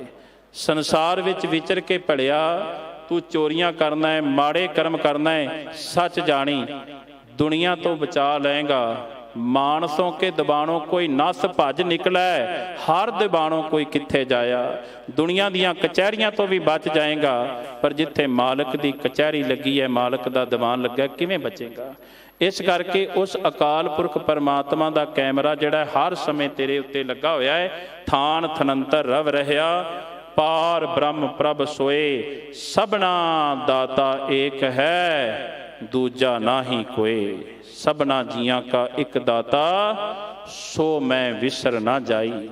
ਉਹ ਅਕਾਲ ਪੁਰਖ ਪਰਮਾਤਮਾ ਸਾਰੀ ਕਾਇਨਾਤ ਦਾ, ਸਾਰੀ ਸ੍ਰਿਸ਼ਟੀ ਦਾ ਮਾਲਕ ਵਾਹਿਗੁਰੂ ਆਪ ਹੈ। ਦੱਦਾ ਦਾਤਾ ਏਕ ਹੈ, ਸਭ ਕੋ ਦੇਵਨਹਾਰ, ਦੇਂਦਾ ਟੋਟ ਨਾ ਆਵਈ, ਅਗਣਤ ਭਰੇ ਭੰਡਾਰ। ਉਸ ਦਾਤੇ ਦੇ ਭੰਡਾਰੇ ਭਰੇ ਹੋਏ ਨੇ। ਇਸ ਕਰਕੇ ਸਿੱਖ ਦਾ ਫਰਜ਼ ਹੈ ਇੱਕ ਦਾਤੇ ਦੇ ਲੜ ਲੱਗਣਾ। ਤਿਸ ਸ਼ਰਨਾਈ ਛੂਟੀਐ, ਕੀਤਾ ਲੋੜੇ ਸੋ ਹੋਏ। ਤੇ ਜਿਹੜੇ ਉਸ ਮਾਲਕ ਦੀ ਸ਼ਰਨ ਵਿੱਚ ਆ ਜਾਂਦੇ ਨੇ ਨਾ ਗੁਰਮੁਖੋ, ਗੁਰੂ ਨਾਨਕ ਦੇ ਘਰ ਦਾ ਇੱਕ ਸਿਧਾਂਤ ਹੈ, ਜੋ ਸ਼ਰਨ ਆਵੈ ਤਿਸ ਕੰਠ ਲਾਵੈ, ਇਹ ਬਿਰਧ ਸੁਆਮੀ ਸੰਦਾ। ਜਿਹੜੇ ਭਾਵਨਾ ਦੇ ਨਾਲ ਗੁਰੂ ਦੀ ਸ਼ਰਨ ਵਿੱਚ ਆਉਂਦੇ ਨੇ ਨਾ, ਫਿਰ ਗੁਰੂ ਉਹਨਾਂ ਨੂੰ ਗਲਵੱਕੜੀ ਵਿੱਚ ਲੈ ਲੈਂਦੇ ਨੇ। ਦਾਤਾ ਰਹਿਮਤ ਕਰਨ, ਅਸੀਂ ਵੀ ਦਾਤੇ ਦੀ ਸ਼ਰਨ ਵਿੱਚ ਆਈਏ, ਕਿਉਂਕਿ ਜੋ ਸੁਖ ਕੋ ਚਾਹੇ ਸਦਾ, ਸ਼ਰਨ ਰਾਮ ਕੀ ਲੇ। ਕਹੋ ਨਾਨਕ ਸੁਨ ਰੇ ਮਨਾ, ਦੁਰਲਭ ਮਾਨੁਖ ਦੇ। ਸਦੀਵੀ ਕਾਲ ਵਾਸਤੇ ਸੱਜਣਾ ਸੁੱਖ ਚਾਹੁੰਦਾ ਹੈ ਤੇ ਨਿਰੰਕਾਰ ਪਰਮਾਤਮਾ ਦੀ ਸ਼ਰਨ ਵਿੱਚ ਆ ਜਾ। ਤੁਸੀਂ ਕਹੋਗੇ ਅਸੀਂ ਤੇ 2-2 ਵਾਰ ਆਉਂਦੇ ਹਾਂ, ਅਸੀਂ 3-3 ਵਾਰ ਆਉਂਦੇ ਹਾਂ। ਗੁਰਮੁਖੋ ਤਨ ਕਰਕੇ ਮੁਬਾਰਕ ਹੈ, ਗੁਰੂ ਦੀ ਸ਼ਰਨ ਵਿੱਚ ਆਉਂਦੇ ਹੋ। ਕਿੰਨਾ ਚੰਗਾ ਹੋਵੇ ਮਨ ਕਰਕੇ ਗੁਰੂ ਦੀ ਸ਼ਰਨ ਵਿੱਚ ਆਓ, ਕਿਉਂਕਿ ਮਨ ਵਿੱਚ ਹੈ ਸਤਿਗੁਰ ਕੇ ਪਾਸ, ਤਿਸ ਸੇਵਕ ਕੇ ਕਾਰਜ ਰਾਸ। ਜਿਹੜਾ ਮਨ ਗੁਰੂ ਨੂੰ ਭੇਟਾ ਕਰ ਦਿੰਦਾ ਹੈ ਨਾ ਗੁਰਮੁਖੋ, ਉਹ ਗੁਰੂ ਦੇ ਦਰ ਦੇ ਉੱਤੇ ਪ੍ਰਵਾਨ ਹੋ ਜਾਂਦਾ ਹੈ। ਤਿਸ ਸ਼ਰਨਾਈ ਛੁੱਟੀਐ, ਕੀਤਾ ਲੋੜੇ ਸੋ ਹੋਏ। ਜਿਨ ਮਨ ਵਸਿਆ ਪਾਰ ਬ੍ਰਹਮ, ਸੇ ਪੂਰੇ ਪ੍ਰਧਾਨ। ਦਾਤਾ ਜੀ ਨੇ ਅੰਤ ਵਿੱਚ ਫਿਰ ਰਹਿਮਤ ਕੀਤੀ ਹੈ, ਜਿਨ੍ਹਾਂ ਦੇ ਮਨ ਵਿੱਚ ਨਿਰੰਕਾਰ ਪਰਮਾਤਮਾ ਦਾ ਵਾਸਾ ਹੈ, ਜਿਹੜੇ ਮਨ ਕਰਕੇ ਨਿਰੰਕਾਰ ਪਰਮਾਤਮਾ ਵਾਹਿਗੁਰੂ ਦੇ ਨਾਮ ਨਾਲ ਜੁੜੇ ਹੋਏ ਨੇ। ਕਿਉਂਕਿ ਗੁਰਮੁਖੋ ਅਸਲ ਵਿੱਚ ਜਿਨ ਮਨ ਹੋਰ ਮੁਖ ਹੋਰ, ਸੇ ਕਾਂਢੇ ਕੱਚਿਆ। ਜਿਹੜੇ ਜ਼ਬਾਨ ਕਰਕੇ ਹੋਰ ਨੇ ਤੇ ਮਨ ਕਰਕੇ ਕਪਟੀ ਨੇ, ਉਹਨਾਂ ਨੂੰ ਕੱਚੇ ਕਿਹਾ ਗਿਆ ਹੈ। ਰੱਤੇ ਇਸ਼ਕ ਖਦਾਏ ਰੰਗ ਦੀਦਾਰ ਕੇ, ਵਾਹਿਗੁਰੂ ਦੇ ਨਾਮ ਦੇ ਰੰਗ ਵਿੱਚ ਰੰਗੇ ਹੋਏ ਨੇ। ਕਿਉਂਕਿ ਦਿਲੋਂ ਮੁਹੱਬਤ ਜਿਨ ਸਹੀ ਸੱਚਿਆ, ਅਸਲ ਵਿੱਚ ਦਿਲ ਤੋਂ ਮੁਹੱਬਤ ਹੈ। ਨਿਰੰਕਾਰ ਪਰਮਾਤਮਾ ਵਾਹਿਗੁਰੂ ਦੇ ਨਾਮ ਦੇ ਨਾਲ ਜੁੜੇ ਹੋਏ ਨੇ ਤੇ ਅੰਦਰੂਨੀ ਤੌਰ ਤੇ ਜੁੜੇ ਹੋਏ ਨੇ, ਬਾਹਰੀ ਤੌਰ ਤੇ ਨਹੀਂ ਜੁੜੇ ਹੋਏ। ਦਾਤਾ ਜੀ ਕਿਰਪਾ ਕਰੇ, ਜਿਵੇਂ ਅਸੀਂ ਬਾਹਰੀ ਤੌਰ ਤੇ ਜੁੜੇ ਆ, ਸਾਨੂੰ ਅੰਦਰੂਨੀ ਤੌਰ ਤੇ ਜੁੜਨ ਦਾ ਬਲ ਉਦਮ ਬਖਸ਼ਣ। ਜਿਨ ਮਨ ਵਸਿਆ ਪਾਰ ਬ੍ਰਹਮ, ਸੇ ਪੂਰੇ ਪ੍ਰਧਾਨ। ਤਿਨ ਕੀ ਸ਼ੋਭਾ ਨਿਰਮਲੀ, ਪ੍ਰਗਟ ਭਈ ਜਹਾਨ। ਉਹਨਾਂ ਦੀ ਸ਼ੋਭਾ, ਉਹਨਾਂ ਦੀ ਵਡਿਆਈ ਨਿਰਮਲ ਹੈ, ਪਾਕ ਹੈ, ਪਵਿੱਤਰ ਹੈ, ਸਾਰੇ ਜਹਾਨ ਵਿੱਚ ਪ੍ਰਗਟ ਹੋ ਜਾਂਦੀ ਹੈ। ਜਿਨੀ ਮੇਰਾ ਪ੍ਰਭ ਧਿਆਇਆ, ਨਾਨਕ ਤਿਨ ਕੁਰਬਾਨ। ਜਿਨੇ ਮੇਰੇ ਮਾਲਕ ਨੂੰ ਧਿਆਇਆ ਹੈ, ਦਸ ਨਾਨਕ ਉਹਨਾਂ ਤੋਂ ਕੁਰਬਾਨ ਜਾਂਦਾ ਹੈ। ਹਉ ਵੰਜਾ ਕੁਰਬਾਨ ਸਾਈਂ ਆਪਣੇ, ਹੋਵੇ ਆਨੰਦ ਘਣਾ ਮਨ ਤਨ ਪ੍ਰਭ ਜਾਪਣੇ। ਧੰਨ ਧੰਨ ਸਾਹਿਬ ਸ੍ਰੀ ਗੁਰੂ ਗ੍ਰੰਥ ਸਾਹਿਬ ਮਹਾਰਾਜ ਜੀ ਦਾ ਕੋਟਾਨ ਕੋਟ ਧੰਨਵਾਦ ਹੈ। ਗੁਰੂ ਘਰ ਦੇ ਹੈੱਡ ਗ੍ਰੰਥੀ ਭਾਈ ਸਾਹਿਬ ਭਾਈ ਰਣਜੀਤ ਸਿੰਘ ਖਾਲਸਾ, ਗੁਰੂ ਘਰ ਦੇ ਗ੍ਰੰਥੀ ਸਿੰਘ ਵੀਰ ਜੋਗਿੰਦਰ ਸਿੰਘ ਪਾਰਸ, ਆਪ ਸਮੂਹ ਸੰਗਤ ਦਾ, ਦਿੱਲੀ ਪ੍ਰਬੰਧਕ ਕਮੇਟੀ ਦਾ ਅਤੇ ਹਰਿਆਣਾ ਸਿੱਖ ਗੁਰਦੁਆਰਾ ਪ੍ਰਬੰਧਕ ਕਮੇਟੀ ਦਾ ਵਿਸ਼ੇਸ਼ ਤੌਰ ਦੇ ਉੱਤੇ ਜਥੇਦਾਰ ਬਾਬਾ ਬਲਜੀਤ ਸਿੰਘ ਜੀ ਦਾਦੂਵਾਲ, ਜਿਨ੍ਹਾਂ ਨੇ ਬੜੇ ਯਤਨਾਂ ਕਰਕੇ ਹਰਿਆਣਾ ਦੀ ਸਿੱਖਾਂ ਦੀ ਜਿਹੜੀ ਇੱਕ ਮੰਗ ਸੀ ਕਿ ਹਰਿਆਣਾ ਦੀ ਕਮੇਟੀ ਜਿਹੜੀ ਹੈ ਵੱਖਰੀ ਹੋਣੀ ਚਾਹੀਦੀ ਹੈ, ਉਹ 20 ਤਰੀਕ ਨੂੰ ਸੁਪਰੀਮ ਕੋਰਟ ਵੱਲੋਂ ਫੈਸਲਾ ਆਇਆ, ਜਿਸ ਕਰਕੇ ਹਰਿਆਣਾ ਦੇ ਗੁਰੂ ਘਰ ਦਾ ਪ੍ਰਬੰਧ ਜਿਹੜਾ ਹੈ ਹਰਿਆਣਾ ਦੀ ਸਿੱਖ ਸੰਗਤ ਕਰੇਗੀ। ਸੰਗਤਾਂ ਨੂੰ ਇਸ ਗੱਲ ਦੀਆਂ ਵਧਾਈਆਂ ਹੋਣ ਜਿਨ੍ਹਾਂ ਨੇ ਬੜੇ ਸੁਚੱਜੇ ਢੰਗ ਦੇ ਨਾਲ ਗੁਰੂ ਘਰ ਦਾ ਪ੍ਰਬੰਧ ਚਲਾਇਆ ਹੋਇਆ। ਆਉਣ ਵਾਲੇ ਸਮੇਂ ਵਿੱਚ ਵੀ ਆਸ ਰੱਖਦੇ ਹਾਂ ਕਿ ਹਰਿਆਣਾ ਦੇ ਗੁਰੂ ਘਰਾਂ ਦਾ ਪ੍ਰਬੰਧ ਬੜੇ ਸੁਚੱਜੇ ਢੰਗ ਨਾਲ ਚਲਾਉਣਗੇ ਜਥੇਦਾਰ ਜੀ, ਕਿਉਂਕਿ ਗੁਰੂ ਘਰਾਂ ਵਿੱਚ ਡਿਸਪੈਂਸਰੀਆਂ, ਗੁਰੂ ਘਰਾਂ ਵਿੱਚ ਇਸ ਸਮੇਂ ਲਾਇਬ੍ਰੇਰੀਆਂ, ਗੁਰੂ ਘਰਾਂ ਵਿੱਚ ਇਸ ਸਮੇਂ ਗੁਰਮੁਖੋ ਸਿਲਾਈ ਮਸ਼ੀਨਾਂ, ਕੰਪਿਊਟਰ ਸੈਂਟਰ ਇਹ ਖੋਲ੍ਹੇ ਜਾ ਰਹੇ ਨੇ। ਹਰਿਆਣਾ ਦੇ ਵਿੱਚ ਥਾਂ ਥਾਂ ਦੇ ਉੱਤੇ ਸਿੱਖੀ ਦਾ ਪ੍ਰਚਾਰ ਹੋ ਰਿਹਾ ਹੈ। ਦਿੱਲੀ ਸਿੱਖ ਗੁਰਦੁਆਰਾ ਪ੍ਰਬੰਧਕ ਕਮੇਟੀ ਦੇ ਨਾਲ ਮਿਲ ਕੇ ਗੁਰਮੁਖੋ ਉਹ ਲੋਕ ਜਿਹੜੇ ਸਿੱਖੀ ਤੋਂ ਕੁਰਾਹੇ ਪਏ ਹੋਏ ਨੇ ਉਹਨਾਂ ਨੂੰ ਵੀ ਸਿੱਧੇ ਰਾਹ ਦੇ ਉੱਤੇ ਲਿਆਇਆ ਜਾ ਰਿਹਾ ਹੈ। ਜਥੇਦਾਰ ਬਾਬਾ ਬਲਜੀਤ ਸਿੰਘ ਜੀ ਦਾਦੂਵਾਲ ਅਤੇ ਸਮੁੱਚੇ ਪ੍ਰਬੰਧਕਾਂ ਦਾ ਵਿਸ਼ੇਸ਼ ਤੌਰ 'ਤੇ ਧੰਨਵਾਦ ਹੈ, ਜਿਨ੍ਹਾਂ ਦੇ ਯਤਨਾਂ ਕਰਕੇ ਦਾਸ ਨੇ ਇੱਥੇ ਹਾਜ਼ਰੀ ਭਰੀ ਹੈ। ਸਭ ਤੋਂ ਵੱਧ ਧੰਨਵਾਦ ਕੋਟਾਨ ਕੋਟ ਧੰਨਵਾਦ ਧੰਨ ਧੰਨ ਸਾਹਿਬ ਸ੍ਰੀ ਗੁਰੂ ਗ੍ਰੰਥ ਸਾਹਿਬ ਮਹਾਰਾਜ ਜੀ ਦਾ। ਦਾਸ ਤੋਂ ਬੋਲਦਿਆਂ ਇੱਕ ਨਹੀਂ ਬੇਅੰਤ ਪ੍ਰਕਾਰ ਦੀਆਂ ਭੁੱਲਾਂ ਗਲਤੀਆਂ, ਕਿਉਂਕਿ ਗੁਰਮੁਖੋ ਕੋਈ ਦਾਵਾ ਨਹੀਂ ਜੇ ਕਰ ਸਕਦਾ ਭੁੱਲਣ ਅੰਦਰ ਸਭ ਕੋ ਅਭੁੱਲ, ਗੁਰੂ ਕਰਤਾਰ ਨਹੀਂ ਭੁੱਲਦਾ ਤੇ ਮੇਰਾ ਗੁਰੂ ਤੇ ਕਰਤਾਰ ਨਹੀਂ ਭੁੱਲਦਾ। ਇਨਸਾਨ ਪੈਰ ਪੈਰ ਤੇ ਗਲਤੀਆਂ ਕਰਦਾ ਹੈ। ਮੇਰੀਆਂ ਗਲਤੀਆਂ, ਮੇਰੀਆਂ ਭੁੱਲਾਂ ਮੇਰੀ ਝੋਲੀ ਵਿੱਚ ਪਾਇਓ। ਵਿਚਾਰ ਚੰਗੀ ਲੱਗੀ ਤੇ ਪੱਲੇ ਬੰਨ ਕੇ ਜ਼ਰੂਰ ਲੈ ਕੇ ਜਾਣਾ। ਝੁਕਾਵੋ ਸਾਹਿਬਾਂ ਨੂੰ ਸੀਸ, ਦੇਵੋ ਪਿਆਰ ਦਾ ਸਬੂਤ, ਦੇਹੋ ਸੱਜਣ ਅਸੀਸੜੀਆਂ, ਜਿਉ ਹੋਵੇ ਸਾਹਿਬ ਸਿਉ ਮੇਲ। ਵਾਹਿਗੁਰੂ ਜੀ ਕਾ ਖਾਲਸਾ, ਵਾਹਿਗੁਰੂ ਜੀ ਕੀ ਫਤਿਹ।